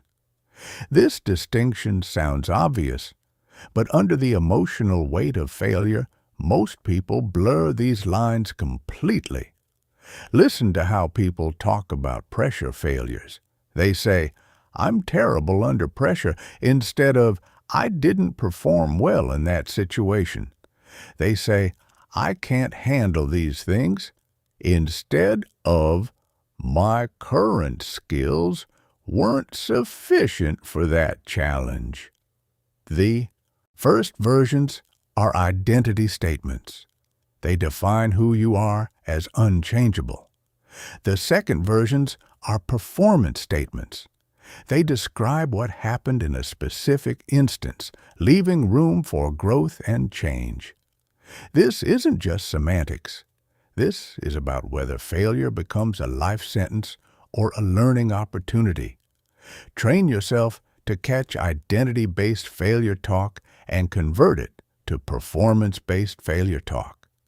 It's a small shift that makes an enormous difference. Now, let's talk about actually learning from pressure failures. Most people's post-failure analysis is either too vague or too harsh. They either say something useless like, "I just need to do better next time," or they beat themselves up without extracting useful information. Effective failure analysis is specific and compassionate. You need to look at exactly what happened without judgment, extract the lessons, and identify concrete changes you can make. Here's a framework I use. After a pressure failure, I sit down and answer 4 questions. First, what specifically went wrong? Not, "I choked." What exact moment did things start to break down? What specific skill or response failed me? Second, what was happening in my mind and body at that moment? What was I thinking? What was I feeling physically? This helps identify the trigger points that need work. Third, what skill or preparation would have helped? Not, "I should have been better." What specific capability, if I'd had it, would have changed the outcome? Fourth, how can I practice that skill in a lower stakes environment? What's the training protocol that will build that capability? This framework transforms failure from a dead end into a training plan. You're not dwelling on the failure. You're extracting actionable intelligence from it. Let me tell you about someone I knew. We'll call him Tyler. He was a sales professional, and he completely bombed a huge pitch. I'm talking career-defining opportunity. And he froze. Couldn't remember his talking points. Couldn't answer questions coherently. It was brutal. His immediate instinct was to conclude he wasn't cut out for high-stakes sales. That's the identity-level interpretation that would have ended his growth right there. But instead, he forced himself through the four-question framework. What specifically went wrong? He'd lost his train of thought about 3 minutes into the presentation and never recovered. What was happening internally? His mind had jumped to worrying about the client's reactions instead of staying with his content. What skill would have helped? A better recovery protocol for when he lost his place, and stronger present-moment focused training. How could he practice it? He started doing presentations where he'd deliberately derail himself and practice recovering. He trained focus exercises under distraction, specific, actionable changes based on specific failure analysis. 6 months later, he landed an even bigger account. The difference wasn't that he'd become a different person. He'd developed specific skills to address specific weaknesses that the failure had revealed. That's how you learn from pressure failures. You treat them as expensive but valuable data about where your current capabilities need development. Now here's something crucial. You need to create emotional distance from failure before you analyze it. Immediately after a pressure failure, you're flooded with emotion. Shame, frustration, disappointment. Analyzing from that emotional state leads to distorted conclusions. Give yourself time. Maybe a few hours, maybe a day. Let the emotional intensity settle. Then do your analysis. You'll see things more clearly. You'll be more accurate about what actually happened versus what your emotions are telling you happened. I have a 24-hour rule. I don't analyze pressure failures until at least 24 hours have passed. In that buffer time, I allow myself to feel whatever I'm feeling without trying to make it productive. I vent to someone I trust. I go for a run. I do something completely unrelated. I let the emotional wave pass. Then, with some distance, I sit down and do the analytical work. The insights I get from that analysis are so much more accurate and useful than anything I'd get while still emotionally raw. Another critical element of learning from failure, you need to identify patterns, not just isolated incidents. One failure tells you something. Multiple failures in similar situations tell you much more. Keep a record of your pressure performances, both successes and failures. Over time, patterns emerge. Maybe you consistently struggle with a specific type of pressure. Maybe certain triggers always derail you. Maybe particular environments consistently challenge you. These patterns are gold. They show you exactly where to focus your training. Instead of trying to improve everything, you can target the specific vulnerabilities that keep showing up. I noticed a pattern in my own pressure failures. I consistently struggled in situations where I felt like I was being evaluated or judged. Regular pressure situations? Fine. But pressure plus evaluation, I'd tighten up and underperform. Recognizing that pattern allowed me to specifically train for evaluation pressure. I'd create practice situations where people were explicitly judging my performance and get comfortable with that dynamic. That targeted training made more difference than years of general pressure training because it addressed my specific recurring failure pattern. One more crucial thing about learning from pressure failures. You need to celebrate the failures you learn from. I know that sounds strange, but hear me out.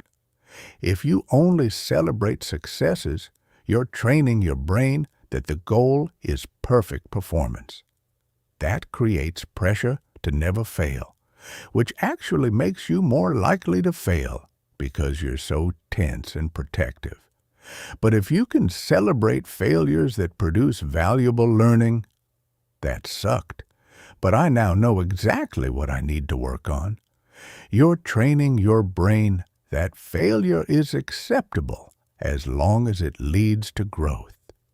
That removes so much unnecessary pressure and makes you much more willing to take the risks necessary for development. I keep a productive failures list. These are pressure failures that taught me something important. When I'm feeling discouraged, I review that list and remember that some of my most valuable learning came from things that initially felt like disasters. The goal isn't to never fail under pressure. That's unrealistic and would require never challenging yourself. The goal is to fail forward, to extract every possible lesson from each failure and come back stronger, to build a track record not of perfect performance, but of relentless improvement. When you master this skill, learning from pressure failures without being destroyed by them, failure stops being something to fear. It becomes something to use. And that changes everything about how you approach pressure situations. Chapter 12. Performing your best when everything is on the line. All right, this is where everything comes together. Because all the training, all the preparation, all the skills we've been building, it all culminates in those moments when everything is truly on the line. When the stakes couldn't be higher. When this is the moment you've been working toward. When failure would be genuinely costly and success would be transformative. These are the moments that define trajectories. The job interview for the position you really want. The presentation to investors for your startup. The conversation that could save your relationship. The performance that could launch your career. The decision that could change everything. How do you show up in those moments? How do you access your best when the pressure is at its absolute peak? First, you need to understand that ultimate pressure situations require a different approach than regular pressure situations. The intensity is higher. The stakes are higher. Your nervous system will activate more strongly. Standard pressure protocols might not be enough. You need what I call your championship protocol. This is different from your regular pressure routine. It's more comprehensive, more deliberate, more powerful, and you only use it for the biggest moments. Your championship protocol should include everything we've talked about, but amplified. It might start the night before. How will you sleep? What will you eat? How will you prepare mentally? What will you tell yourself? The morning of, what's your routine? How will you warm up mentally and physically? What will you do in the final hour before the moment? In the final 10 minutes? In the final 60 seconds? This isn't overthinking. This is strategic preparation for the moments that matter most. Every element should be deliberate and practiced. I've developed my championship protocol over years. The night before a major event, I do a specific visualization practice. I see myself handling the situation with confidence and capability. But I don't just visualize success. I visualize challenges arising and handling them well. I'm training my brain for adaptive excellence, not just smooth sailing. The morning of, I have a specific routine. Certain foods that give me sustained energy. A workout that activates my body without exhausting it. Reviewing my preparation, but not cramming. Connecting with someone who reminds me of my capability. The final hour, I go into what I call lockdown mode. No new information, no social media, no conversations that could throw off my state. Just me, my preparation, and my protocol. The final 10 minutes, I execute my full centering routine. Breathing, physical anchor, mental focus. I remind myself of 3 things. I've prepared for this. I can handle whatever comes. This is an opportunity, not a threat. And then I go. Now, here's what's crucial about performing when everything is on the line. You need to consciously choose to embrace the magnitude of the moment without being crushed by it. This is a delicate balance. On one hand, you don't want to downplay the significance. This does matter. The stakes are real. Pretending otherwise would be dishonest, and your brain wouldn't buy it.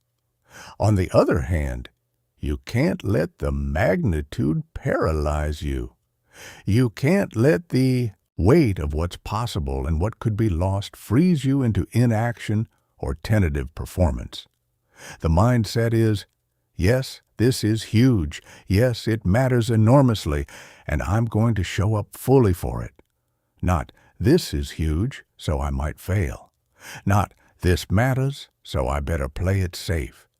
But this is important, which means I get to show what I'm capable of. Let me tell you about a pivotal moment in my own life. I had an opportunity to present my work to a group of people who could genuinely change my career trajectory. This was the shot I'd been working toward for years. And the week leading up to it, I was a mess. The stakes felt crushing. But then I reframed it.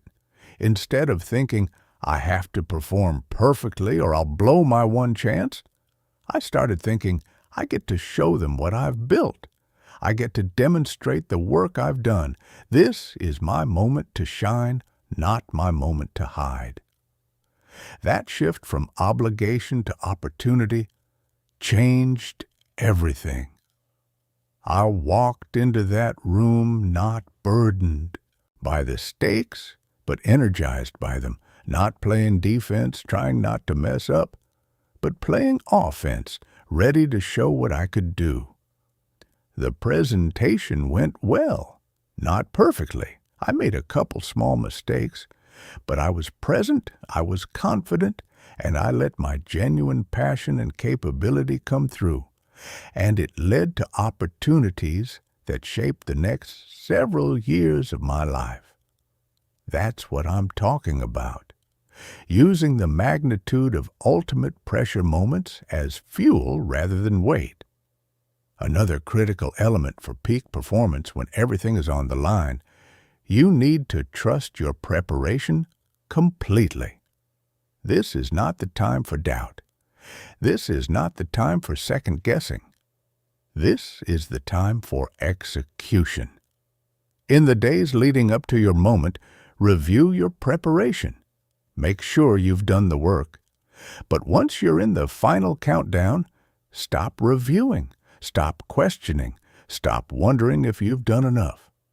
At that point, you either have or you haven't, and dwelling on it only undermines your confidence. Instead, trust. I've prepared, I've trained, I've done the work. Now I execute. That trust allows you to perform freely instead of tentatively.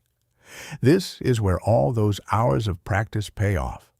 Not because practice makes perfect, it doesn't, but because practice makes automatic. Under ultimate pressure, your conscious mind will be somewhat compromised by your activated nervous system. That's inevitable. But if you've practiced enough, your automatic systems can carry you through. Your body knows what to do even when your mind is buzzing. That's why practice under pressure is so crucial. You're not just learning skills. You're making those skills automatic, so they're accessible, even when you're not in an optimal mental state.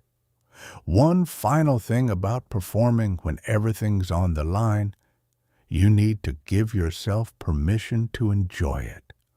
I know that sounds impossible. How can you enjoy something terrifying and high stakes? But here's the truth. These moments, these ultimate pressure moments, are rare.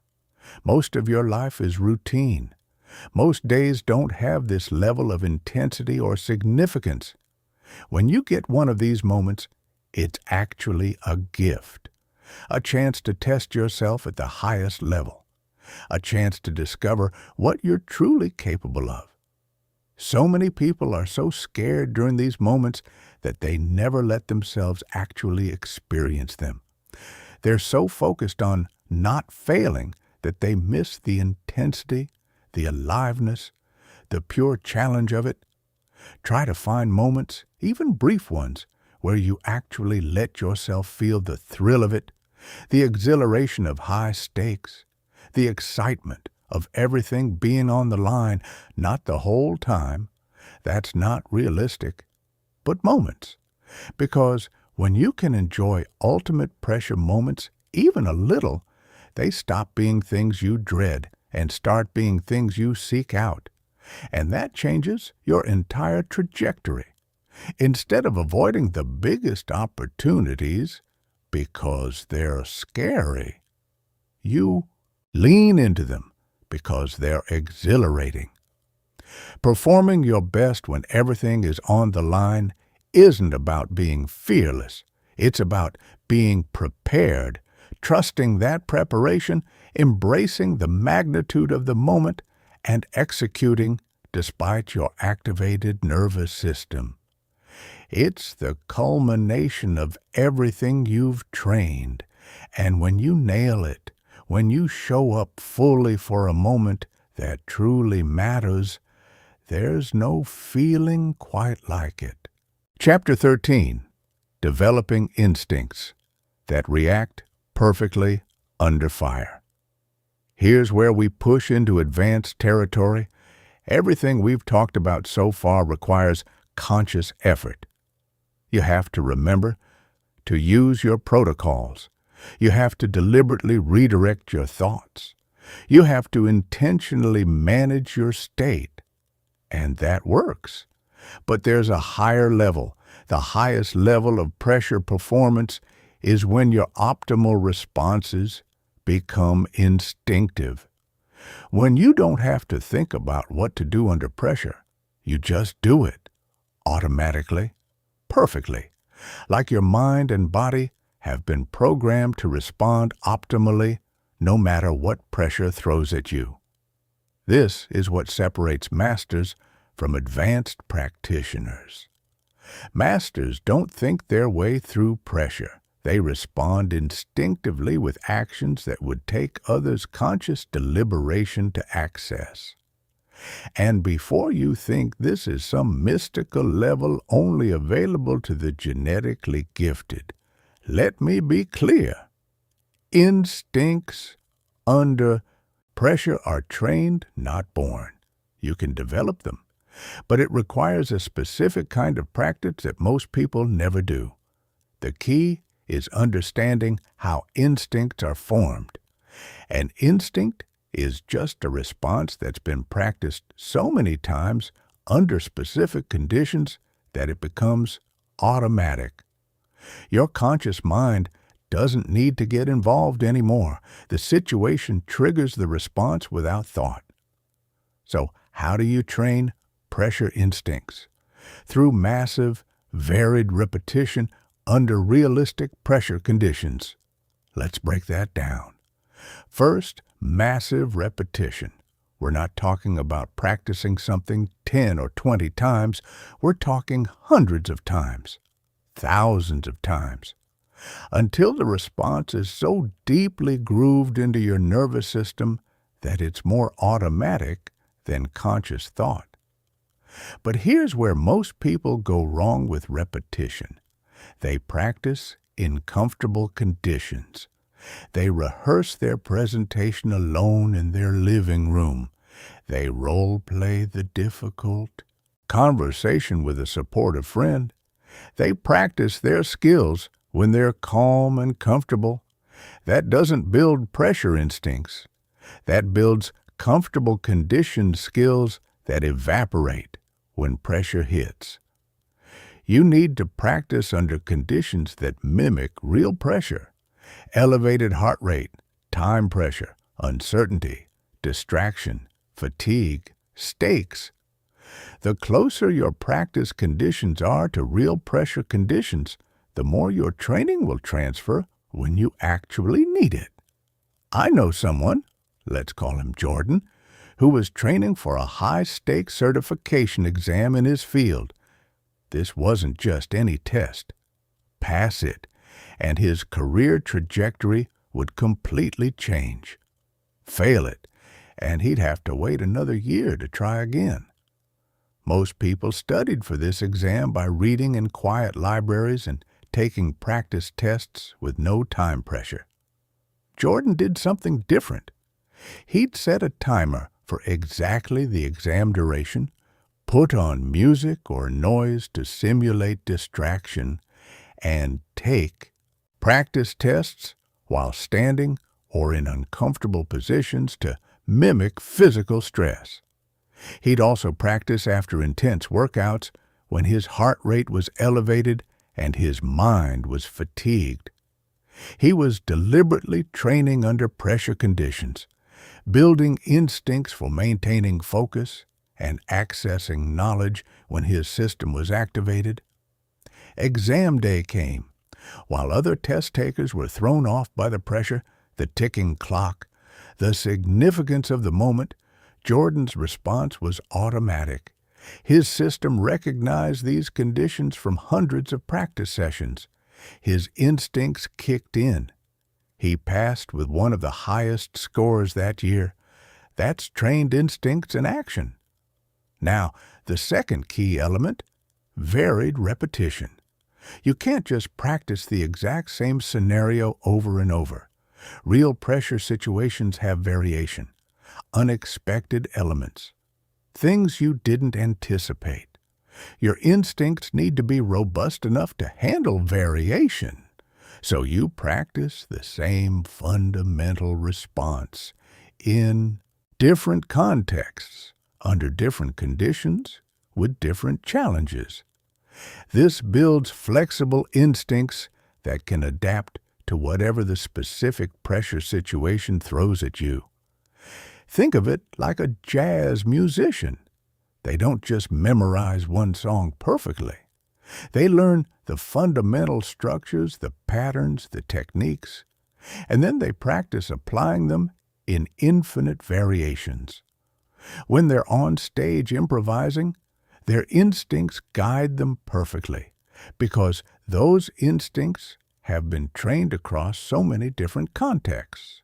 Your pressure instincts need the same flexibility, same fundamental responses, centering, focusing, recovering, but practiced across so many different scenarios that they work regardless of the specific pressure situation you face. Here's another crucial aspect of building pressure instincts. You need to train emotional regulation as an instinct, not just a technique.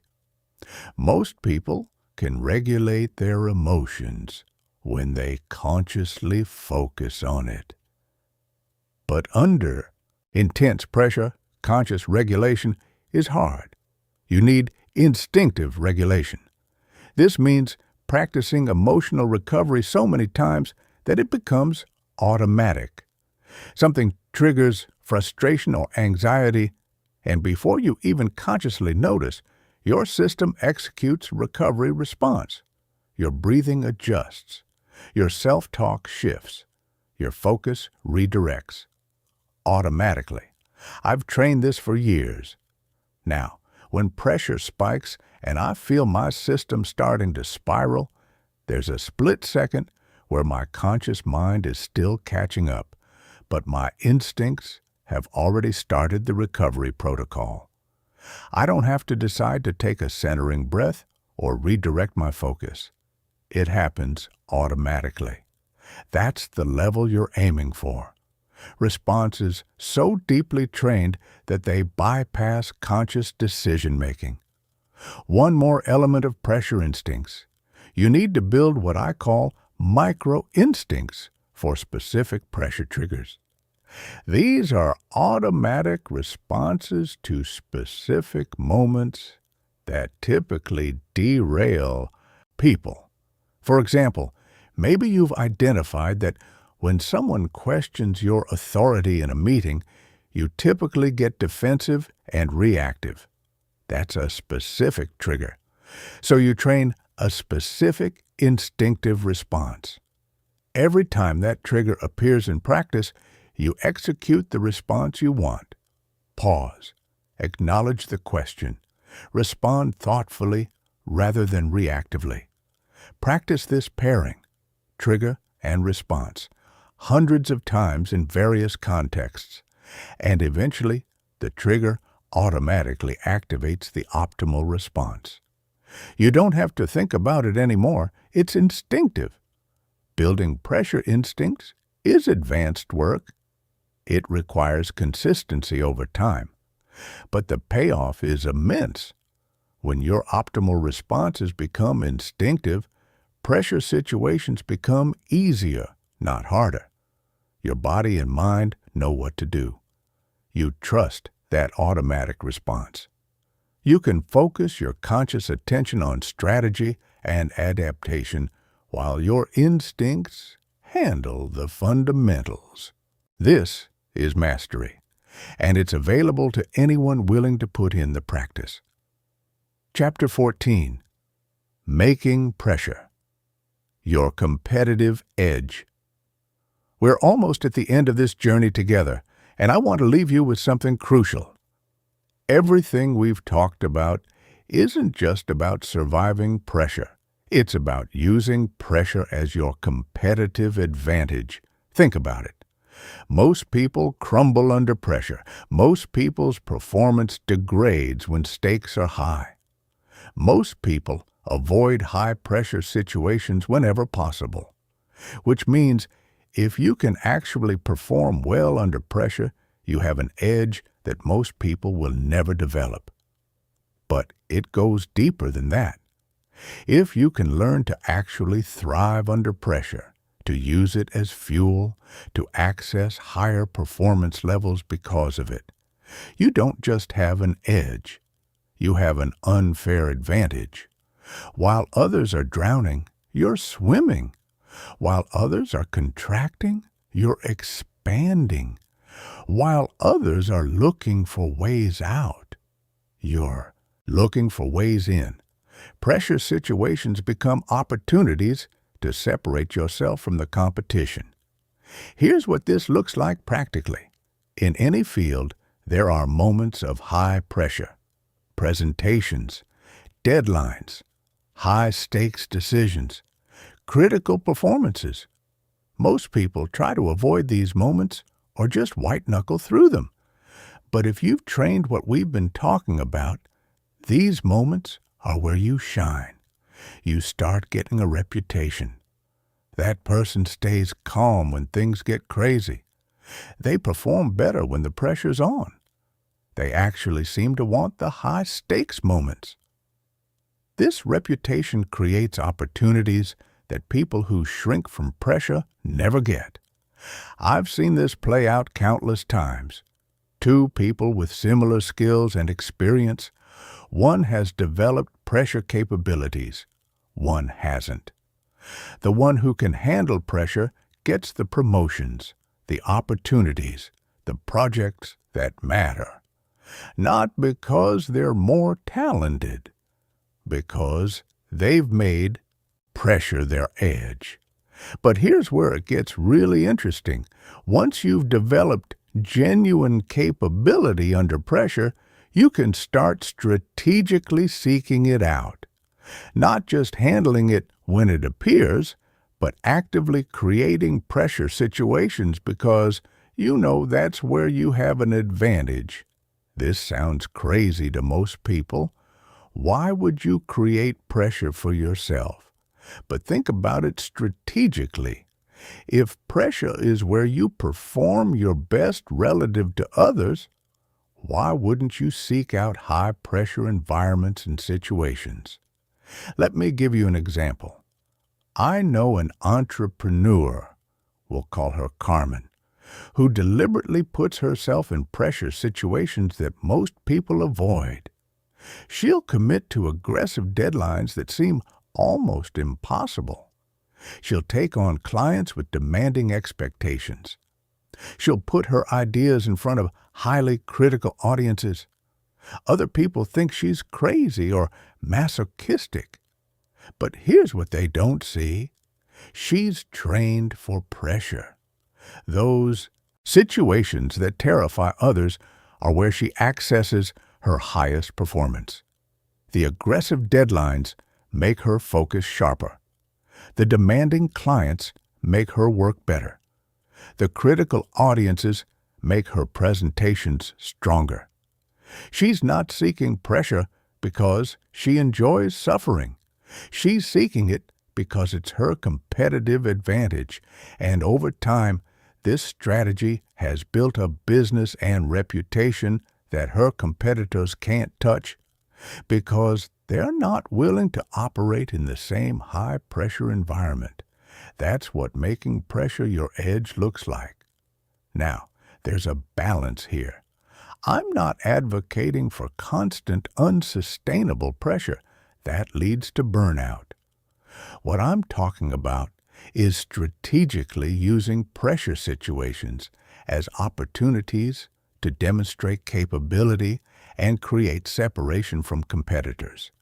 You pick your moments, the opportunities that really matter, the situations where performing well would create significant advantage. And instead of shrinking from the pressure, you lean into it. You use it. You let it elevate you while it's diminishing others. Another way to use pressure as your edge. You can help others through pressure situations. When everyone around you is panicking and you're the one who stays calm and focused, you become invaluable. Leadership in pressure moments creates influence and trust that can't be built any other way. I've watched people build entire careers on this. They're not necessarily the most talented in calm conditions. But when pressure hits, they're the ones everyone looks to. They're the ones who can think clearly, make good decisions, and keep teams functioning. That capability becomes their primary value. You can develop this. When you're in group pressure situations, instead of just managing your own state, you can help stabilize others. Your calm becomes contagious. Your focus helps others focus. Your confidence helps others find theirs. This multiplies your value enormously. Here's the final piece about making pressure your advantage. You need to continuously raise your pressure threshold. Whatever level of pressure you can currently handle well, aim to expand it. Seek out slightly more intense situations, slightly higher stakes, slightly more challenging circumstances.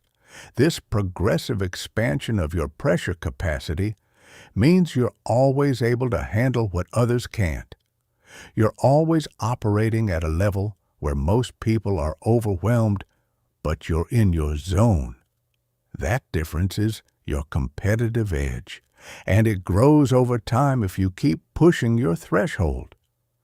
The ultimate goal is to reach a point where you genuinely look forward to pressure situations, where you see high stakes as opportunities to do your best work, where you trust your training so completely that pressure becomes a signal for excellence rather than a threat to fear. When you reach that point, you've transformed pressure from something that limits most people into something that elevates you. You've made it your edge, and that changes everything about what you're capable of achieving. Chapter 15, The Rest of Your Pressure Journey. We've covered a lot of ground together, from understanding why pressure breaks weak minds to building instincts that react perfectly under fire, from training your thoughts to making pressure your competitive advantage. But here's the truth. This isn't the end. It's the beginning. Everything I've shared with you works. I know it works because I've lived it. I've trained it. I've used it in moments that truly mattered. I've watched others transform their relationship with pressure using these exact principles. But knowing about these ideas and actually implementing them are two completely different things. The real work starts now. After you finish reading this, the real work is in the daily practice, the consistent training, the deliberate exposure to challenging situations, the honest analysis of your failures, the celebration of your progress, the relentless commitment to getting better at handling pressure. This isn't a one-time fix. It's not a hack or a shortcut. It's a skill set that you build over months and years. But here's what makes it worth it. Every single aspect of your life that matters involves pressure at some point. Relationships, career, health, personal growth. If you can't handle pressure, you're limited in all of these areas. But if you master pressure, you're unlimited. Think about what becomes possible when pressure no longer controls you, when you can have difficult conversations without your mind going blank, when you can perform your best work under tight deadlines, when you can make important decisions without being paralyzed by anxiety, when you can seize opportunities that others run from because the stakes are too high. That's what mastering pressure gives you. Not a life without challenges. A life where you're equipped for whatever challenges come. Not a life without nervousness. A life where nervousness becomes fuel instead of friction. Not a life without pressure. A life where pressure brings out your best instead of your worst. So here's my challenge to you. Don't just read this and move on. Actually implement it. Pick one thing we've talked about and start practicing it today. Maybe it's your pressure protocol. Maybe it's reframing your physical activation as excitement. Maybe it's training your focus under distraction. Maybe it's analyzing a past pressure failure honestly. Just pick one thing. Do it today. Do it tomorrow. Do it the day after that. Build it into your routine until it becomes automatic. Then add another element, then another. Layer the skills on top of each other. Give yourself 6 months of consistent practice and see what changes. I promise you this. 6 months from now, if you actually do the work, pressure situations will feel different. Not easy necessarily, but manageable, navigable, maybe even exciting. You'll look back at pressure moments that used to terrify you and wonder why they seemed so overwhelming.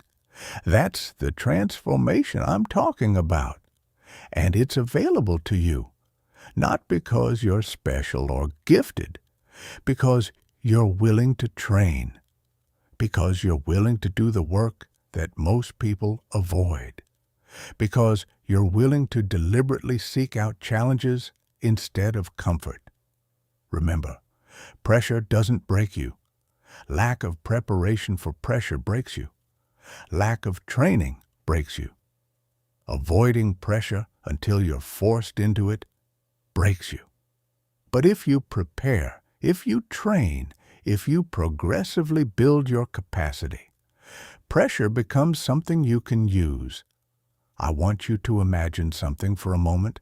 Imagine a version of yourself 1 year from now who has consistently practiced everything we've talked about, who has built real skills for handling pressure, who has trained instincts for staying calm and focused when stakes are high, who has accumulated evidence of capability through dozens of successfully navigated pressure situations. How does that version of you show up differently in the world? What opportunities do they pursue that current you might avoid? How do they handle setbacks? How do they respond to challenges? What becomes possible for them? That person isn't a fantasy. That person is who you become through consistent practice of these principles. And the path from here to there isn't mysterious. It's the daily decision to train instead of avoid, to practice instead of hope, to progressively challenge yourself instead of staying comfortable. You have everything you need right now to start this journey. You don't need special equipment. You don't need perfect conditions.